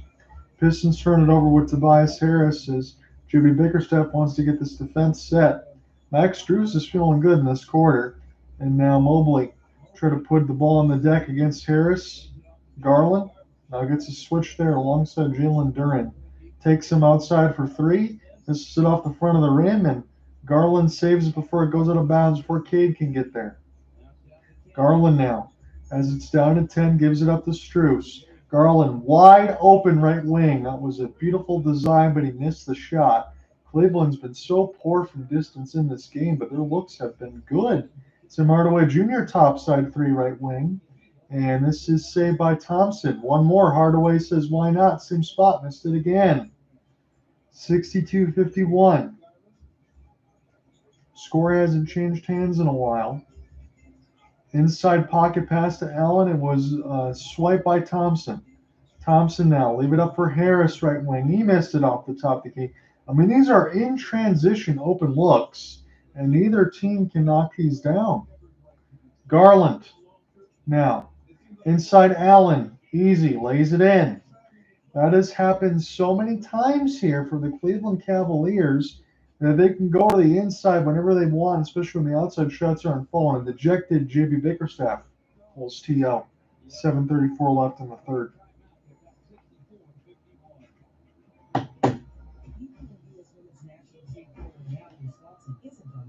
She always makes the perfect play. Thanks to Bank of America customized cash rewards Visa card, she'll earn 3% cash back on her purchase after choosing an online shopping platform. This is the GMC Sierra, powered by the Turbomax engine. The confidence, affordability, a best-in-class standard truck. GMC Sierra, it's the truck. Michigan residents get $1,000 cash. Gene and 44 in 2 weeks. Use it to get this low average lease. What's going on, Ian?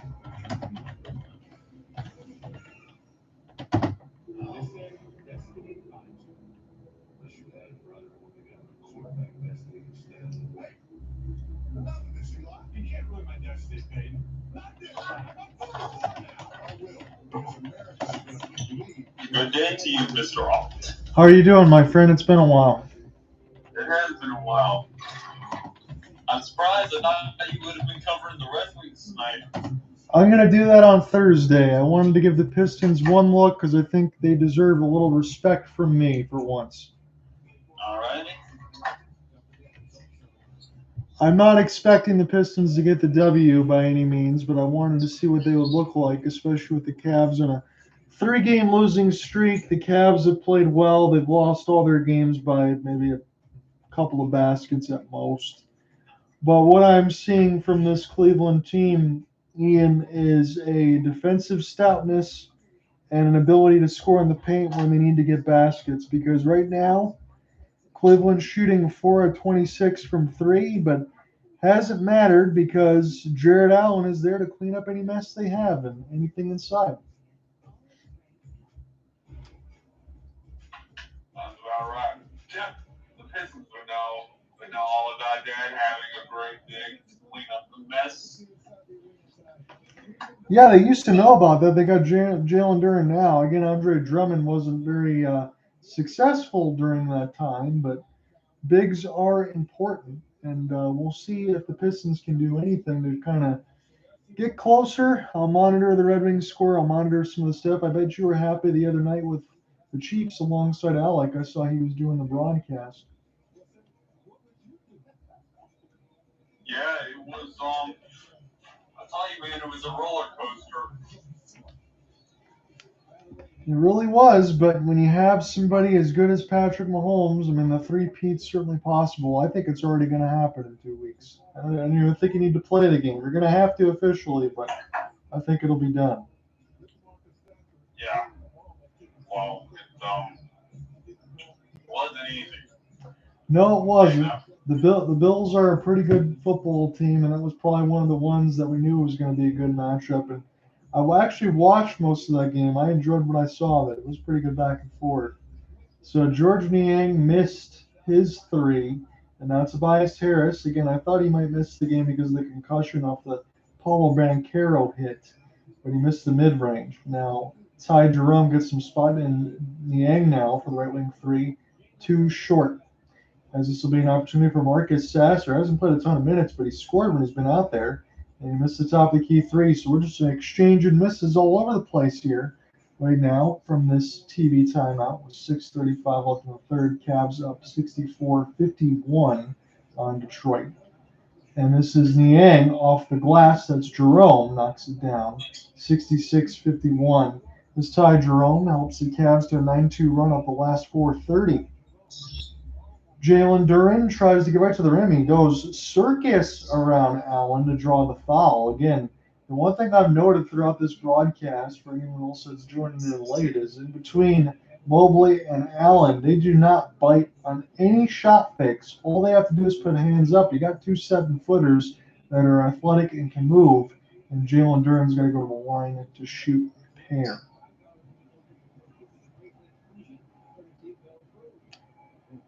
So now officially for the Cavs, Ty Jerome's got 10 off the bench. They have 4 double-digit scores tonight, and Mobley only needs 1 to get to a 5th, and their plus-minus is good here. Simone Fontecchio will check in now for Detroit.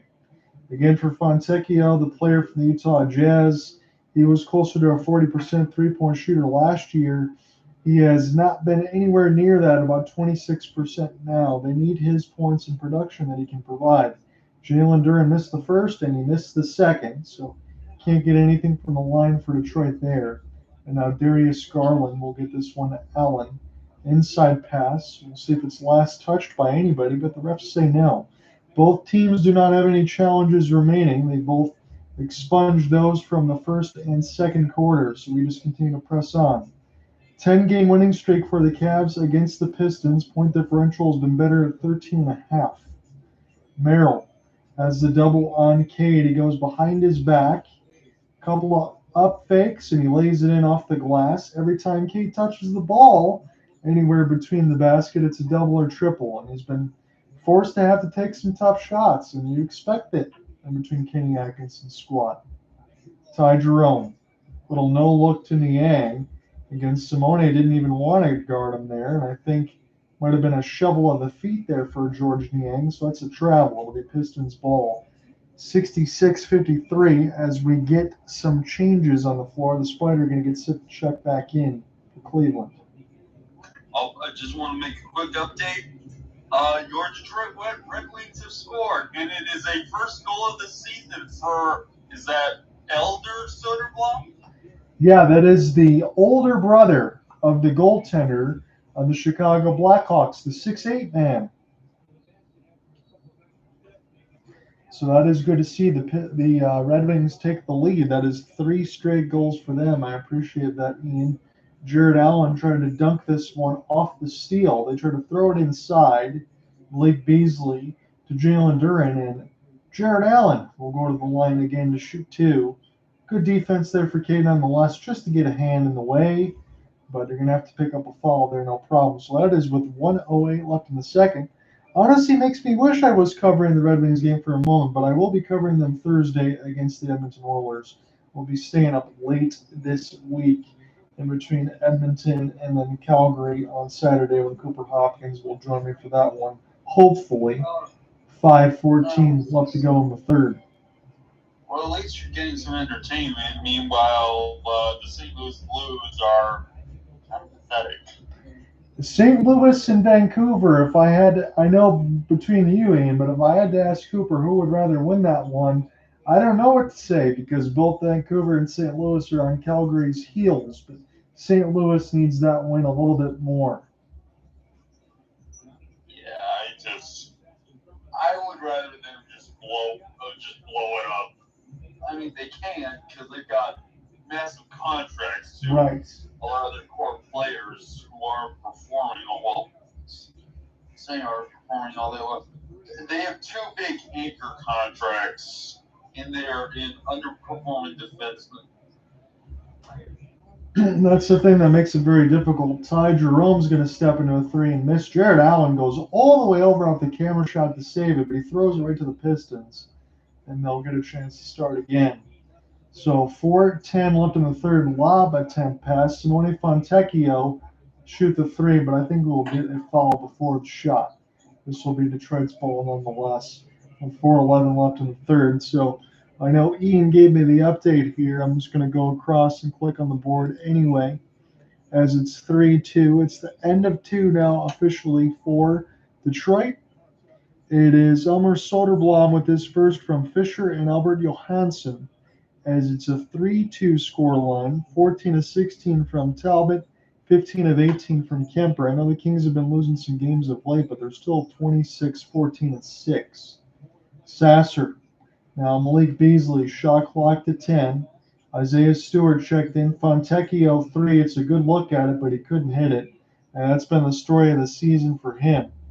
Donovan Mitchell toward the right wing side. Mobley going to take a 3. And Isaiah Stewart's grill, he can't knock it down. So Marcus Sasser, right to left across the timeline for Detroit. He'll stop Beasley. Long 3 top of the key, and thank goodness for Malik Beasley off the bench. 69-56 as Detroit can try to make a run at this, but the question is whether or not they can get easy looks, like the one Merrill just got right at the rim.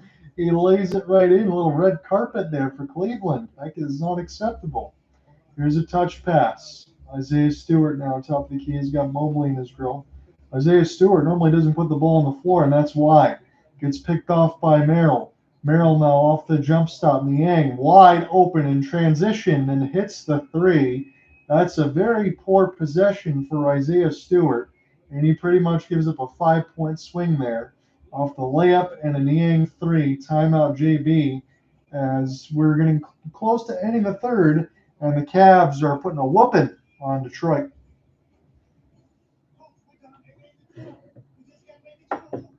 Well, what I can do, again, I will still cover this game in its entirety, but if this one gets way out of hand, I can just go right to the wings in the third period. Perfect. That's what I probably will do. I'm gonna finish this third quarter nonetheless. I'm gonna let them go through the intermissions, and then I'll probably jump in.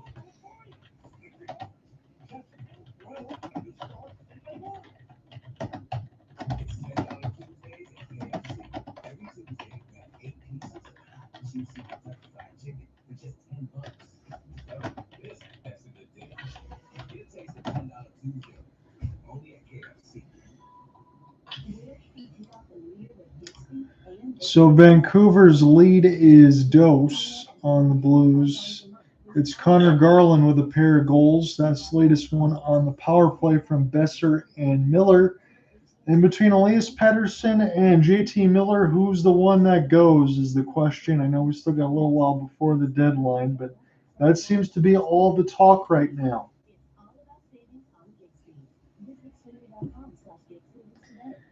The one that already did hit, I'm going to address that a little more in totality on Saturday nonetheless, is the Mikko Rantanen trade. Now, I have no problems with Carolina trying to make another trade. My only question is from last year, they could not hold on to Jake Getzel, who was ridiculous for Carolina in the postseason and now has been the same in the long-term deal with the Tampa Bay Lightning. You get somebody like Mikko Rantanen, I don't care if you're playing with Nathan McKinnon or Cale Makar, you're getting a 50-goal scorer. And Mikko Rantanen is excellent. But I still think, I know Stanley Cup or bust for Carolina, that's why you do it. I still think you got to find a way to sign him long term. I know he wants 13, 14 million, but you can't get him for a half a season, not win the Stanley Cup, and then lose him anyway. Again, like you lost Getzel. I think you got to sign him.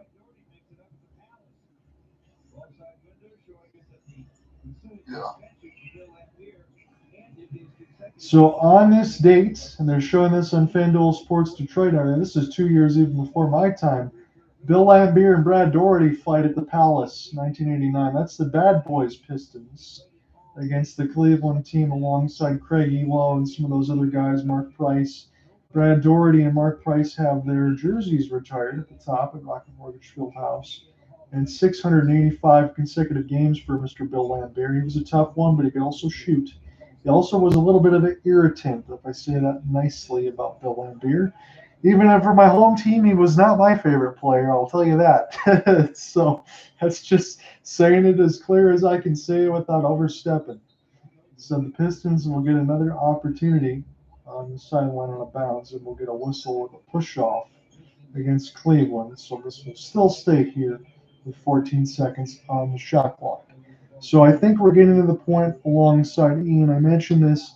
I will do the write-up here for the Pistons. It won't be that long, but I think I might step into the Kings and Red Wings. I probably will once the intermission's all done. We'll stay here and switch over because I think this game might be over at this point unless we get a little surge here in this third. So off the ball foul, it'll be Malik Beasley shooting a technical.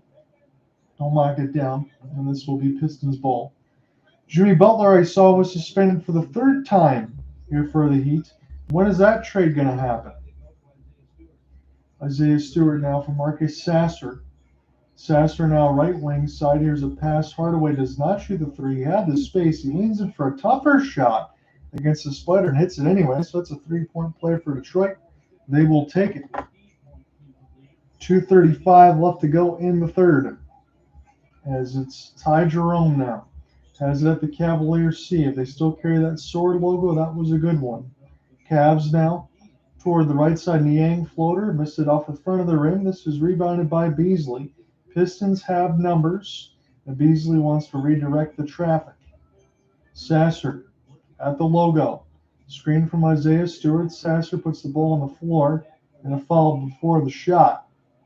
Are going to say no. They will count the and one. I thought there was a whistle before it. Got him right on the hand, did George Niang. Again, both teams can't foul, or both teams can't challenge, I should say, as they've already expunged those.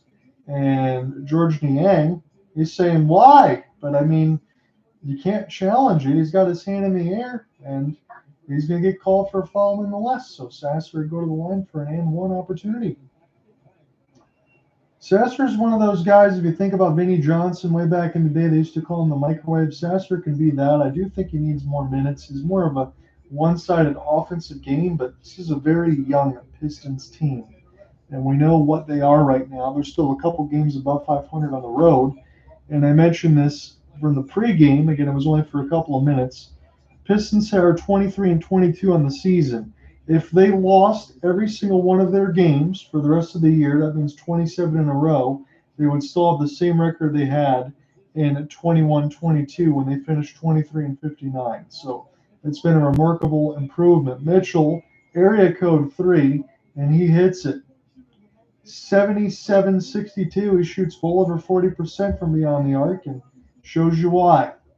Sasser now against Ty Jerome.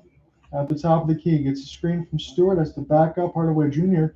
Little shot pass inside to Isaiah Stewart. He gets bumped and hits an and one. It's and ones for days here, but they got to stop some baskets on the other end for Cleveland as Isaiah Stewart will get it. It's too short of a front court right now. Sam Merrill's the shooting guard. He's inside there with Niang, and Isaiah Stewart should be able to use his size to score that, and he did at the offhand. So Niang's got 5 fouls. They could bring in Jalen Tyson off the bench to burn some time either, but that just means that Jarrett Allen can come back into the game alongside Evan Mobley with $1:20 left to go in the third. So Isaiah Stewart's going to try to get this within 12. It's amazing to me going into this as he misses the free throw that I thought it would have been possible that the Cavs score 130 points. Again, the over-under kind of sits at that, about 235.5. But they're not right now. I mean, this could be first and 90.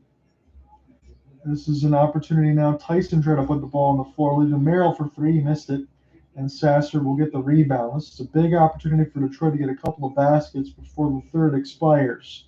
Sasser off a screen, and it's going to be an offensive screen, a legal screen there against Stewart and Merrill, and this will be Cleveland's ball with about 50 seconds left to go in the third. He was still moving there. A little body check from Isaiah Stewart to Merrill, and that's going to get called every time. So 54 seconds officially left to go in this third. Cleveland up 77-64. Jerome with the pass to Donovan Mitchell at the right side elbow. Mitchell off the screen. He tries to go one-handed, lost the ball, and this will go off the Pistons. Again, as mentioned, no challenges here as far as that, so they got to stay all the way across the board and neutral there. Refs are just going to call what they call. Judy Bickerstaff wants to get the defense set, and now Mobley inside near the right key. Mobley now backing away against Isaiah Stewart. Has to shoot a tough 14-footer, and he knocks it down. 79-64. Sasser probing down the lane. I'll take the pass out instead. Beasley, tough three attempt. He hit it anyway. My goodness, right wing side, Malik Beasley. That's his third triple of the game. 79-67. This will be a big stop if Detroit can get it as the shot clock turned off. We're going to have 10 seconds in the third. Donovan Mitchell going to get a chance to do whatever the heck he wants. Fontecchio, one more touch. Ty Jerome for three. He hits it. 82-67. 3 seconds left to go in the third. Trigger man, Fontecchio gets across the timeline, shoots, hits it off the glass and short, and that ends the third. 82-67. Cleveland looks like they can take this home.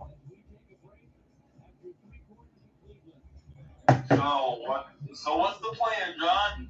I will switch. I will cover 2 games. I know it's going to look weird as far as when I upload it here, I'm covering 2 games, but I will switch. I'm just going to mark down this third quarter scoring, and we will live with the results. All right, then. And actually, I wanted to ask you something, because I'm sure you've been on social media at all. You've probably seen the discourse regarding the AFC Championship. I want your opinion on this. How did the Chiefs win?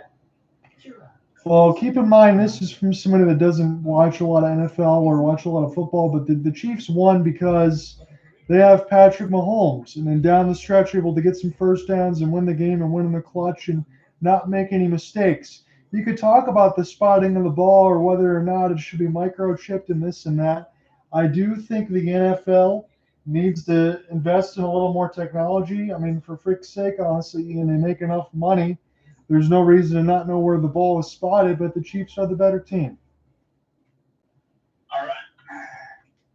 Yeah, because almost everyone else here asks, it's, oh, the referees handed you that game. No, it's not that.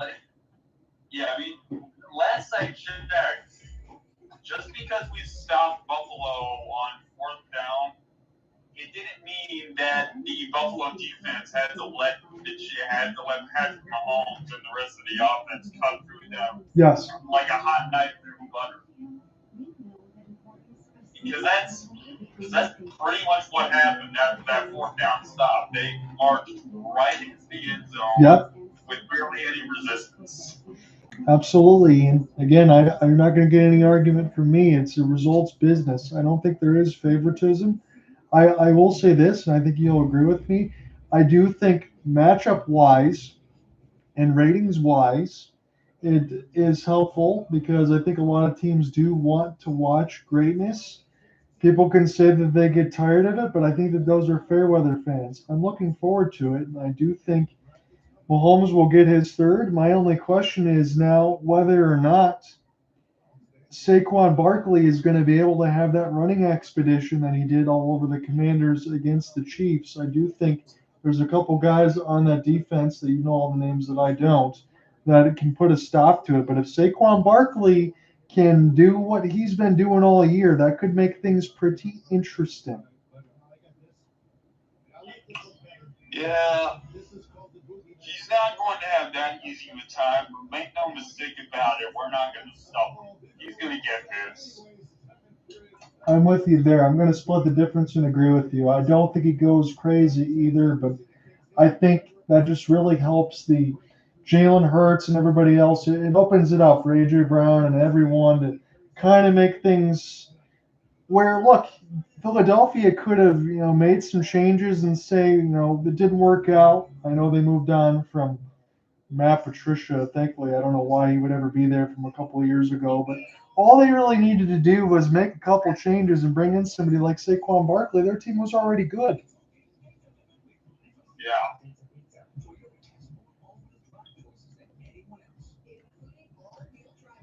So I want to say this honestly too, and again, this is somebody from Michigan who's TB12. I like Tom Brady. I'm not going to say anything disparaging against him, but I'm also not going to say that Patrick Mahomes doesn't have way more talent than Tom does, because he does. He's the most talented quarterback I've ever seen. As cerebral as Tom is, he could never do the stuff that Patrick Mahomes can do with his legs and this and that. But it is pretty damn cool to already see another quarterback be in that same caliber already and have those same conversations. Because if you're not having those same conversations between Tom Brady and Patrick Mahomes already this early in his career, I just don't think you're watching the same game. As someone who watches Mahomes on daily, I agree with you, sir.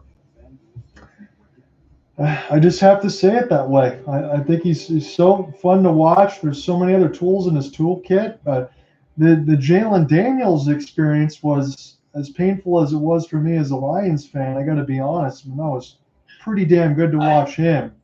But he's still got a little bit more ways to go yet. But he's a good future piece. Yeah, I mean, John, I'm going to be real with you. I'll be honest. I didn't pick the Lions to win. No. And it's not anything to do with, it all had to do with the personnel that you didn't have. Right. I agree. I mean, come on. No team is winning without a defense. No. I mean, you got 12, 13 starters out. There's no chance. I don't know what you want Aaron Glenn to do. You could say what you want, and I will not disagree. Again, I watched some of the game because I was covering Michigan State. I know Alec was covering it in totality. And you could say Jared Goff didn't have his best game. You'd be correct. But there's so much pressure on the offense because of the pieces on defense that weren't there, as you astutely said. I don't know what more you can do. And also, if you're a Detroit fan, I don't know why on God's green earth you are even complaining that Ben Johnson left. I don't even care that he left to go to the Chicago Bears. If you're anybody and you get a chance to get a new job and a big-time payment, whether or not you get canned in 2 or 3 years, you're going to take the money. Exactly. It's not even close. So I just you gotta be real with people. Let me pull up these rosters here real quick, and then we'll get into the play-by-play.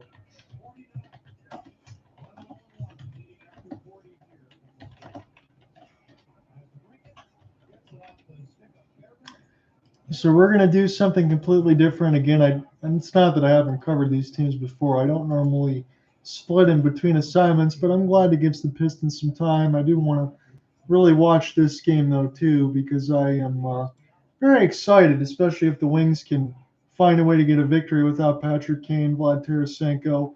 They just called up Dominic Shine, I think, who has been in the Grand Rapids Griffins for 9-10 years as a career AHLer. He's never played an NHL game, and he's a local guy, so that's pretty cool.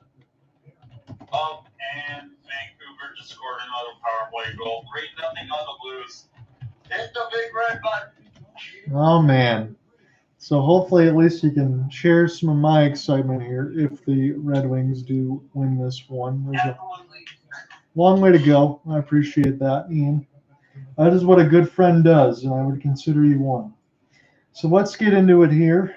We have about 18:45 left to go in the third. I've officially switched on the recorder, so I know it's going to sound weird in the recorder covering 3/4 of Pistons game and the quarter of the Red Wings game, but why not? I guess we can do that. There's no law that says we can't. So Elmer Soderblom with the latest. It's a 3-2 lead for Detroit. I guess the most impressive thing is I'm just checking in here is the shot board. It's 18-17 for Detroit. And this LA Kings team's pretty good. Drew Doughty did not make his debut today. He's on the road trip with the team, so he could play this week as far as what I'm aware of. Michael Rasmussen now. And across the bumper to Sider and Sherratt. This one will go way wide. Picked up now for Rasmussen, trying to use that body.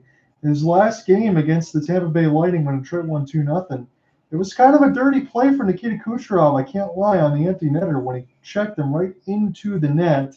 He lost his balance. He really seriously could have got hurt, but Rasmussen is kind of built like a tank as the Red Wings ice it with 17:48.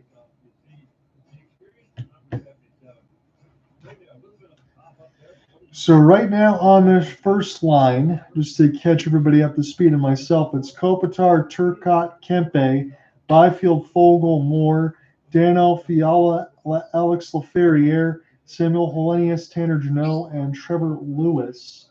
So that's a little bit different of the Kings team than I normally would see with a few of those names, but normally you have that AAA battery line in the mix of it, but you don't have it anymore because of some of those guys on the Winnipeg Jets from that trade from a couple of seasons ago.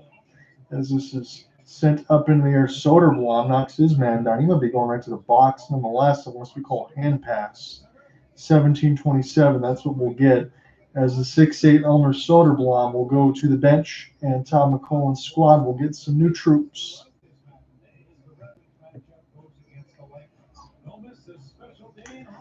It'll be Larkin, Casper, Raymond, Kopta, Brinkett, Berggren. Rasmussen, again, he has the injury designation, but he's playing in this one. Soderblom, Fisher, Joe Veleno, Mott, and Shine. But again, Tyler Mott might not be in there. JT Compher has missed some time. He got injured. So that's going to make things really interesting when we do catch up with this team in full on Thursday against Edmonton, who will have Connor McDavid back from his 3-game suspension. And yes, I do think he deserved a suspension as his shot goes toward the left side of the dot. You can't check somebody right in the face, even though Tyler Myers kind of wanted to bring some pain the other way from Vancouver, as this is now toward the right side. And Mott stick chop this one back and around the inboards. It'll be Gustafsson in his own end. Again, the Wings have the home Reds. Again, I'm old enough to remember when that was the opposite side, and the Kings will have the black pants in the mix of the white and black striping. As this one will get flipped into Darcy Kemper. Kemper now spins around the embankment. Kopitar still out there right now, Ian. And again, Anze Kopitar is still one of the best in the business despite getting long in the tooth. Kempe, slap shot. This one tipped, and Talbot will make the save nonetheless as Kopitar was right there. I would say if the Kings weren't as good as they are, Anze Kopitar would be a very intriguing trade piece. I 1,000% agree with you. I thought that would be during the Kings' lean years. Again, their rebuild, Ian, it only seemed to take 2 or 3 years. Again, Quentin Byfield, it took him a minute to get things going, but you're right. He was one of those guys that it doesn't matter. I know Joe Pavelski just retired, but I mean this in totality. It really doesn't matter how old Kopitar gets. His game stays ageless. He's consistent. He's just everywhere he needs to be. He plays a predominant position at center, and he does everything right. I mean, I got into hockey because the Blues went on that run. I mean, I was vaguely aware of the Blackhawks dynasty because of family, but I didn't know the inner workings. But I'll tell you this, I know a bloated contract when I see one, and I thought I saw one with that Drew Doughty deal, which at the time was ridiculous. Yeah. And then the Sharks went up that with the Erik Karlsson contract. And then it kind of got forgotten about. Yeah, I know you talked about rebuilds earlier and maybe needing of one. You mentioned the Blues, but I think the Pittsburgh Penguins are back into that one where they wish they could, but they just announced that they are not, no shocker here, they are not letting Sidney Crosby go anywhere. That's a mistake. Ian, I think you said it right. I still think, as hard as it might be to move on from your captain, again, we talked about it with the Red Wings. You did that with me a bunch of times over the last couple of weeks when you've been here, and I appreciate it, about the lack of not wanting to do a rebuild. You could still get a lot for Sid if you made the move. Yeah, at least a first-round pick Mm-hmm. and a bunch of other futures and prospects. You got Carlson, you got Malkin, you got some other guys that teams still want. Yes, you'd have to retain cap, but you can still get picks like Ian said. I think he's right on the money. I think that's what Pittsburgh needs to do. And Kyle Dubas, if he turns, I know Toronto's been a really good regular season team, but if he turns Pittsburgh into further down the road where they can't rebuild, I think they're going to start burning some things in Pittsburgh. Yeah. Boy. Christian Fischer now toward the left side of the inboards. Rhythm Rasmussen. Soderblom can't finish his hit. Rasmussen tries to save it. I'm just interested to see if the Red Wings can steal 2 points and score 3 unanswered goals as they have. The shot board is now 19-18 for the Kings as Byfield makes a sweet pass. This one will be Fiala now off the instep. He'll drop it toward the right side, and Sider is there for a moment, and now Dominic Shine will help get this one down the ice. This will be rolling, but not far enough for icing, so this will be waved off. It's Soderblom, Mott, Rasmussen, Shine, Hole, and Johansson in the mix of the latest timelines that they've shown as far as time on ice, about 15 seconds. As this is now sent back in behind the inboards, the Kings will keep it in toward the right side dot, sent it toward the goal cage, and Talbot has it with the glove hand. We'll take a break. 13:55 as he makes the save against his former team. So I got a question. Is Cam Talbot your backup, or is he your starter?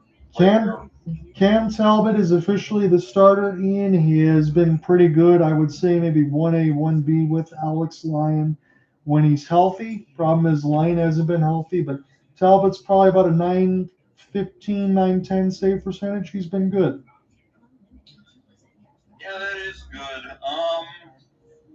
So I went ahead and took a look at the standings. The Red Wings have some ground to cover, but you know, all they really need to do right now, because the East is so tight, they just need to go on. They need to go on a bit of a run. Yes. You know, whether it's 1 point or whether it's 1 point, 2 points, they just need to get. They just need to get a point, if not both, each game. I agree with you, and it was last week that was a little bit of a difficult schedule. We talked about that alongside the back-to-back against the Dallas Stars. All that they could only get the 2 out of the 6 in the mix with Tampa, got smoked by them in Dallas. And you're exactly correct. And I looked at this in between the last few. Now the Rangers have gotten hot. Columbus and Montreal have been ridiculous. But it's Boston and Tampa in the wild card right now as the Senators have taken spot number 3. But you're right.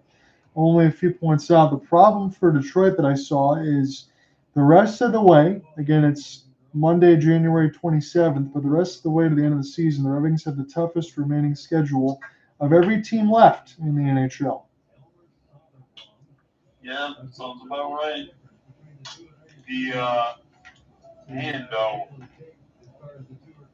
How would you explain the Columbus Blue Jackets to a casual fan?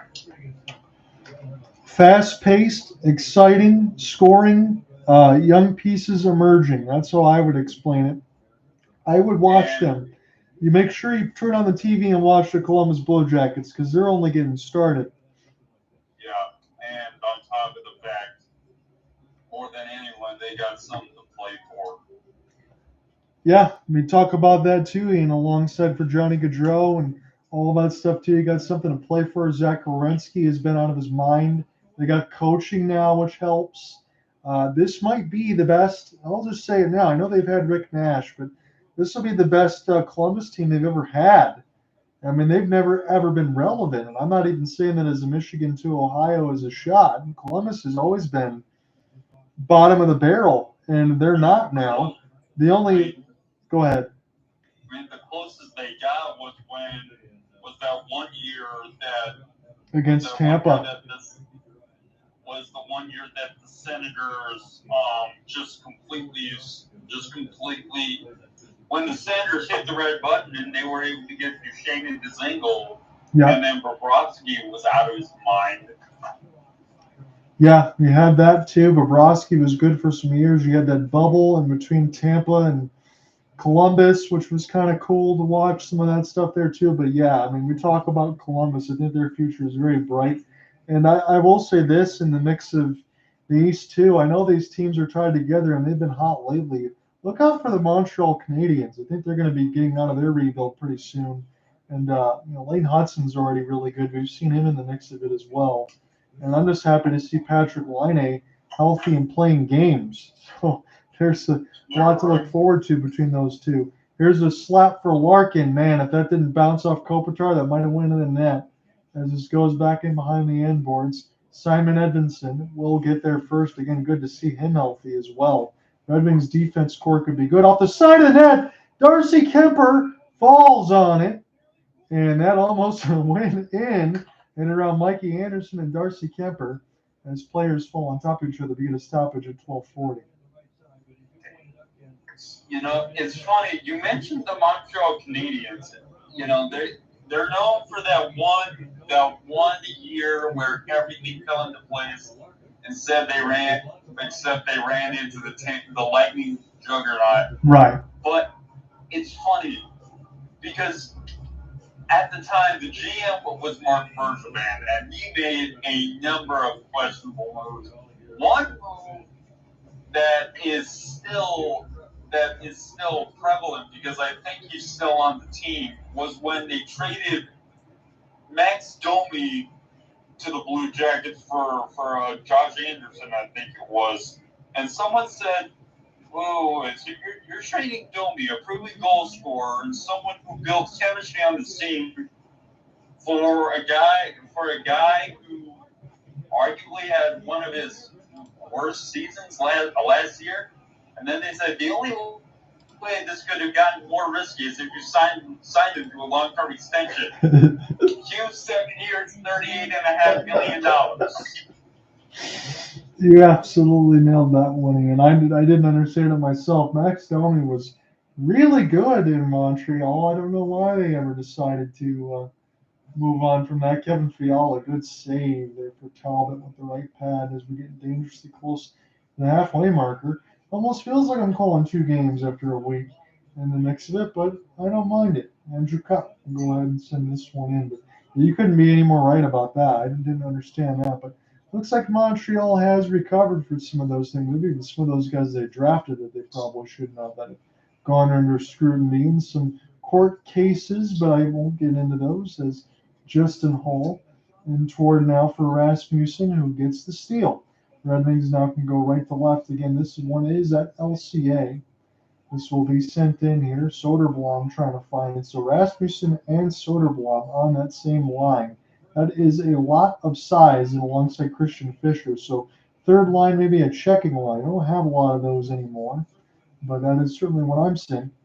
And Gustafsson now will have it in his own end. As the Red Wings start again with Joe Veleno. This is line 4. Changing off the fly, bounces away. Gavrikov able to get it out. Racing up the gut and potentially is Turcotte. Now in alongside for Warren Fogle. This will go D to D. Good crunch against the boards, put the Red Wings fans to their feet. And now Christian Fischer gets a decider. Setter now to the left side as the Kings return the favor on some hits. Shot board is 21 aside. Scoreboard is 3-2 Detroit. 3 unanswered goals. Elmer Soderblom, his first of the year. It's essentially his second call-up mainstay with Detroit. He had spent some time here last year with the Griffins as well. Long shot, Trevor Moore. This one goes up the backboard. Center up front. Talbot dives, makes the save. Raymond trying to get it out. He gets it away from Kempe. Chases it ahead. Marco Kasper. Dylan Larkins with him on a 2-on-1. Kasper scores! Casper gets his own rebound, and the Red Wings now up by 2. Marco Casper, you were here with me last week when they beat the Florida Panthers. He scored on a long shot that had no business beating Bobrovsky. Now this time Raymond gets it ahead in his own end off the chip. Casper on a 2-on-1 with Larkin shoots it near the right dot, goes off the right pad, and he beats the defense to the rebound and puts it home. Oh, I'm glad I'm listening to this with you, John, because I just looked at the Blues and they allowed a shorthanded goal by the Canucks Oh, on a double minor. are you kidding? Oh no. If there ever was a meme for pain, that would be one. I've been there, my friend. This Red Wings rebuild has taken a lot longer than I wanted, and I get to hear all the Steve Yzerman blasphemy all the time when I talk more about it's Chris Sillage, not Steve, but nobody wants to hear that, so I feel for you. It's fine. It's fine. At least you're headed in the right direction. The Blues, I've given praise to Doug Armstrong for trading all the top guys on their expiring deals. I still do. Now I'm thinking, well, number one, the contracts he gave to Falk and Scandella were just absolutely ridiculous. Yes. But now I'm thinking he didn't go far enough. They should have just blew up the entire thing. I mean, like I know the cup run. You're right. And you're good. I didn't want to step on your toes. I know the cup run has not been long enough for people to say you should not feel suffering and this and that. But honestly, Ian, there is nothing more frustrating than a team that's stuck in the middle. And that's where I can really springboard with you, and I know where you're coming from because you're not bad enough to completely tank, but you just get stuck in mediocrity, and that's the worst place to be.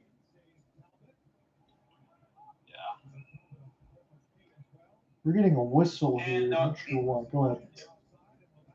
And knowing the Blues, they probably just wasted a 4-minute power play. Let's take a look and see if anything paid off.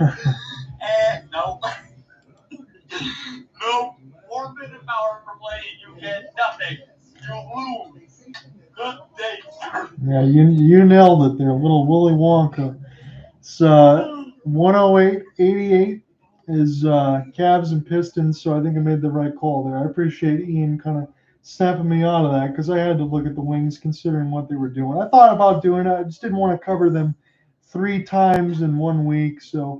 But this is a big stretch. You got the Kings now, and then the Wings will play the Canadian road trip. So they'll have Edmonton Thursday. I'll have that one.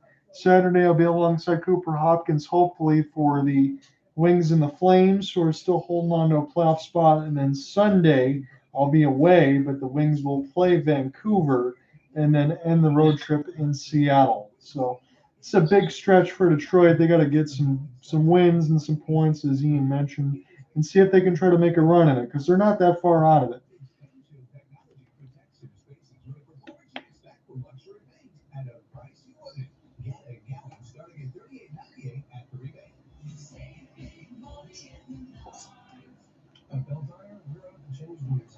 Entire business. We actually take care of our customers. That's what makes us different. That and our And I'm watching this, just the box score here for the Pistons and the Cavs, and I'm just seeing them death by 1,000 cuts. And what I mean by that is they're not losing each quarter by more than 3 or 4 points, but it just adds up all the way across the board. I don't think the Pistons played a awful game from what I saw within the 3 quarters.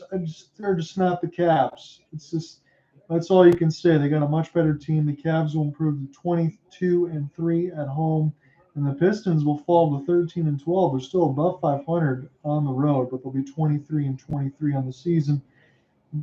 They might fall in between the 7th or 8th as far as the play-in, but it'll be a big game in a couple of days when they play the Pacers, who's the team that's directly in front of them in the division.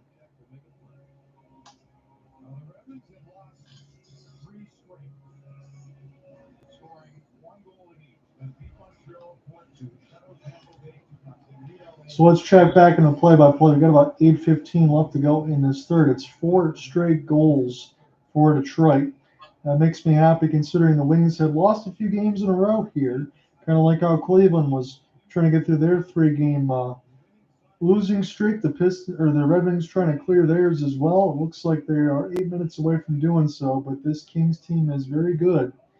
Raymond leads the team with 38 multi-point games, a goal, and 2 assists tonight. Again, he is a diesel engine. Again, I mentioned it alongside when you have players on Ottawa, and I'm not talking about Brady Tkachuk, but more so Tim Stützle. Tim Stützle is the Ferrari, and Lucas Raymond's the diesel engine. It's just different players, but they're both very effective. But I think Lucas Raymond is the right guy for this Red Wings team. They need somebody that can play 200 feet. Oh boy, man. I'm looking at it now. Hang on a sec.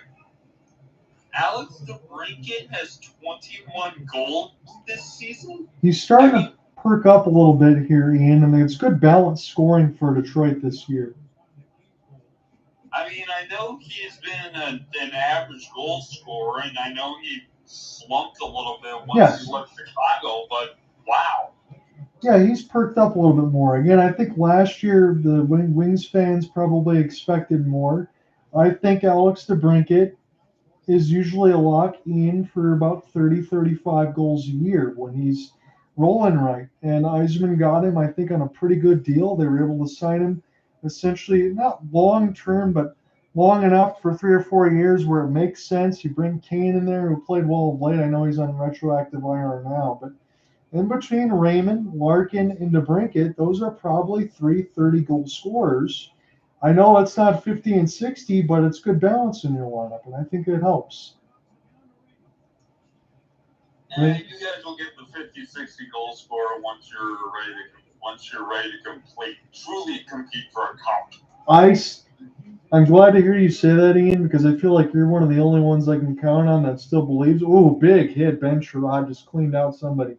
But you're one of the ones that still believes. I think Yzerman, because it's Steve, I don't want to say this is a hometown guy, but I got to say it this way.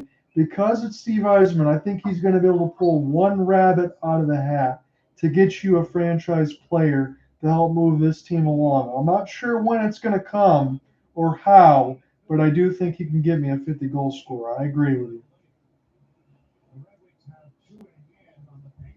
There's too much there for me to think that he's not going to be able to pull some strings. They're showing the wild card standings here. Again, I'm watching this on FanDuel Sports Network Extra because the Pistons are on the other games. A little hometown double dip today.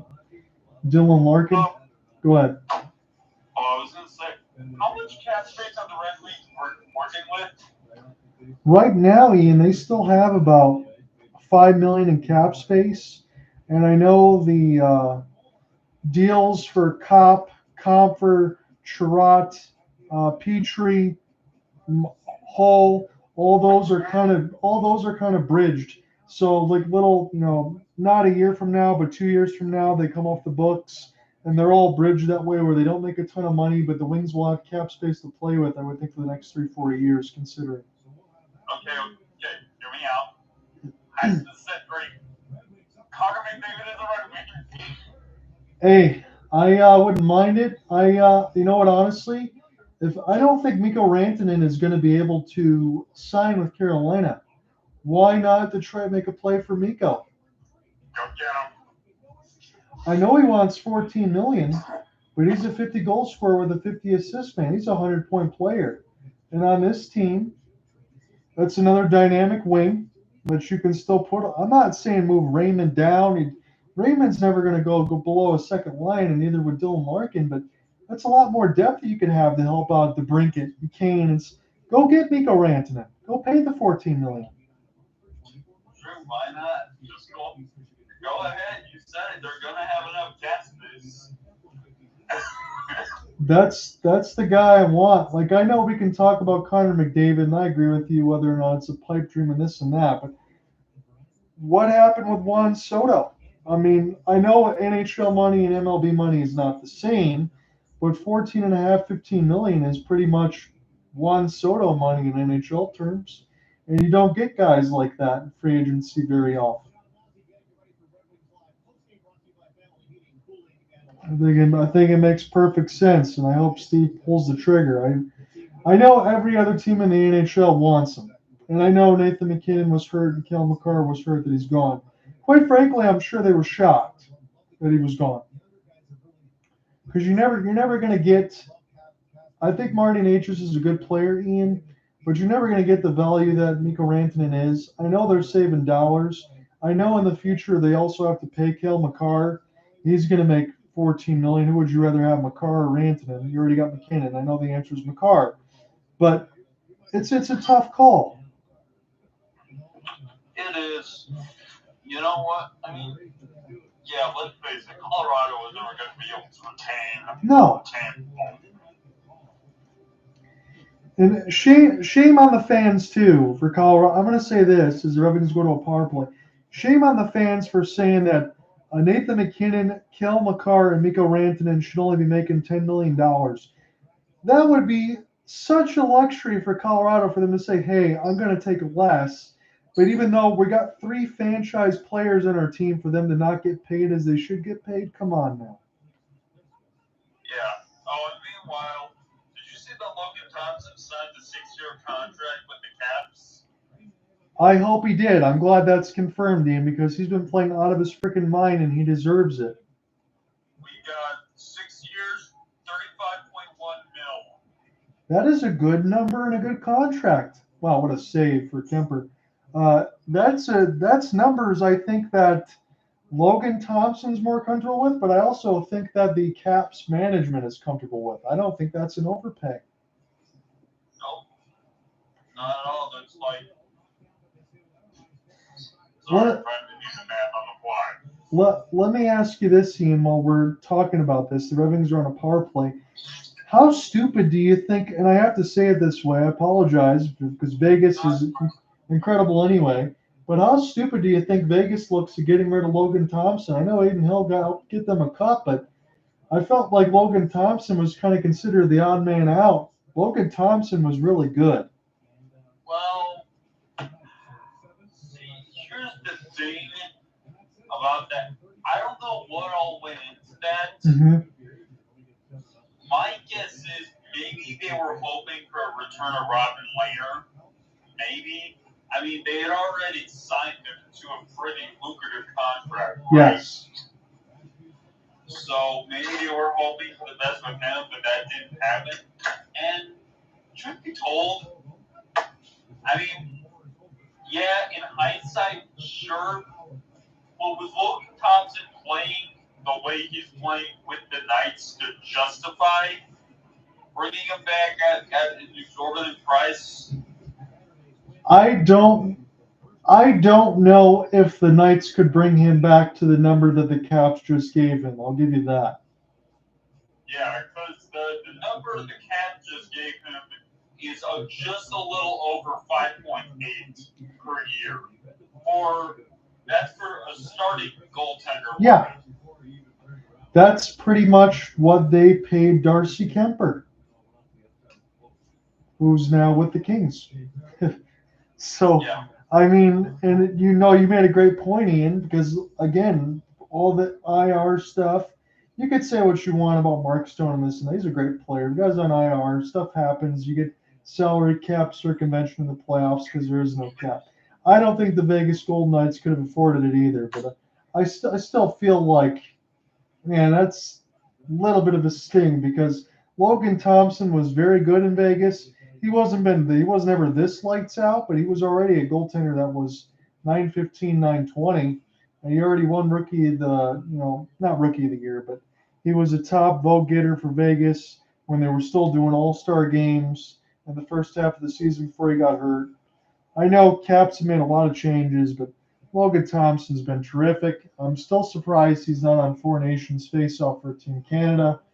That needs to be changed, and we'll see where they go here because I'm on record for saying I don't believe the Caps are as good as their record indicates.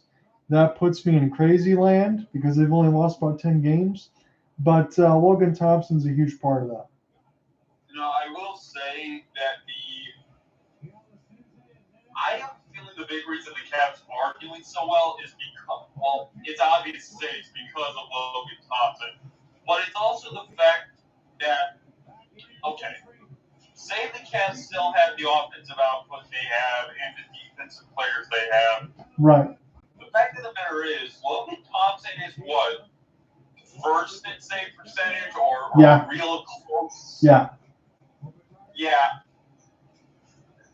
You know, without Logan Thompson, your claim would have more water, but because he's there, it's kind of puts your claim. It kind of takes away all the meat out of your claim there, because with him, they are as good as the record. Now, heaven forbid he gets injured, then yeah, I don't think they're as good as their record says. But as long as he's in net, the Cavs are as dangerous as they look. Yeah, we'll see if it ends up happening to where they can do some damage in the playoffs, because that's all it's about right now. It looks like they're a shoo-in to already make it. I don't disagree with any of your points. So Red Wings had an empty net. They did not shoot. Atkinson could have scored a couple times while we were having this conversation. And 55 seconds left to go in the third, we get a whistle. So of note, the Red Wings were outshot by the Kings in 10 consecutive games. Outshot by a total of minus 129. Thank you to FanDuel for that one. That's not going to matter right now, as they still have a 2-goal lead with a possibility to score on an empty netter. But they had so many chances to try to shoot, and they just didn't do it. So no worries, though. They're up by 2. But it was Simon Edvinsson that was one missed his stick. It went off of Byfield's. And we get an offensive zone draw. Philip Dano, former Montreal Canadian, against Dylan Larkin. Dylan Larkin's been pretty good on the draws this year. He can't win that one. Dano is pretty good himself as this goes back and behind the inboards. So now this will be with an offensive zone draw for the Wings. They weren't able to take Kemper out of the goal crease yet, and the Wings will ice it. Now Kemper can vacate with 41 seconds left. Okay, somebody get an empty net goal and pack and bad the steps. That's all we're looking for right now. So the Pistons don't quite lose by 20. It's 19, 110, 91. As the Cavs, again, death by 1,000 cuts, end up getting that one. Looks like the Celtics might hold on against the Rockets, but there's tons of time there in the fourth. Larkin now against Kopitar. Kopitar wins it. And this will go back in behind the inboards. We'll try to get this one up, and they will flip it. This will go all the way back for another icing as this game continues to be extended. But it does look like, and I know this will have to update in real time when we hit refresh for a moment. I just want to see where the Wings are. They will improve to 53 points. That will put them tied with the Montreal Canadiens. The Canadiens have a game in hand. Blue Jackets have the same amount of games as Detroit, as Detroit will be down 2 points against them, and essentially 2 points away from a playoff spot for Detroit should they hold on this 25 seconds. Larkin now. Shovel backhand. This one picked off. Kings. Drop for Kempe. One more touch now as he got severe right angle. Send it toward the net. This should be an opportunity for Detroit to shoot here. Casper. Now to Larkin. Larkin to Casper. Casper. He scores. So he's got 2. And this game is done. Red Wings are going to take 2 points. All unanswered goals for Detroit. 5 unanswered. The Kings were up 2-0. And the Red Wings will take a huge win as Tom McClellan is going to be able to celebrate against his former team. That is pretty cool. Yeah. By the way, you were saying you don't think the Cavs are as good as their record says.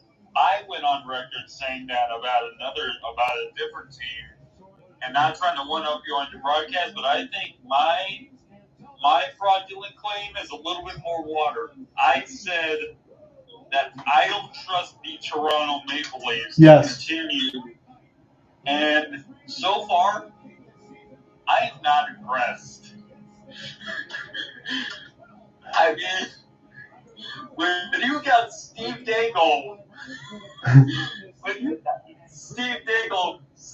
talking about them bumbling the puck on Yes. They've given up 7 in the last 2 games against Columbus and Ottawa, and they've only scored 2. And now they got Minnesota, Edmonton, and Calgary left to go on their schedules. They'll get set to go on the road, and then Seattle and Vancouver. Then Carolina to follow. So, yeah, it's not going to be easy for the Leafs. And again, let's say this too, because I agree with you. It holds more water than mine. The Florida Panthers have not played well of late. It's kind of the no, you take it first seed in the Atlantic. And right now, the Maple Leafs are not taking control of what they should. And in the meantime, the Ottawa Senators are in third. When did that happen, John? I can tell you when it happened, Ian. It was when the Tampa Bay Lightning had all those games in hand and started to fall on their face a little bit. You know, so what the, so did Ottawa just decide, oh, we can score goals now, bye-bye? Yeah, they're back to their offense here. I'm looking at, let's look, 1, 2, 3, 4, 5, 6, 7, 7 and 4 in their last stretch. They bounced back up for an embarrassing defeat by the hands of the Buffalo Sabres, and now they're starting to score goals, as you mentioned. And oh, by the way, they will get Linus Ullmark back here pretty quickly. They're winning, and they don't have Linus Ullmark in that. No, right now they are using. I don't want to say Anton Hedberg or one of their other young goalies that they have right now. Wow. So their last 2 games, they got 3-1 win and a 2-1 win against Utah and Toronto. So hadn't exactly scored a lot of goals, but they're playing well. Honestly, it's going to be a fun game to watch. This is going to be on Thursday when I'm covering the Wings, but maybe the Caps and Sens will be fun to watch because that one's going to be at 7 o'clock Eastern time. Yep. I'm going to go ahead, Ian, and get the heck out of here and save my voice for tomorrow. But I appreciate you joining in and talking with me, as always, my friend. Yes, sir. All right, I'll see you then.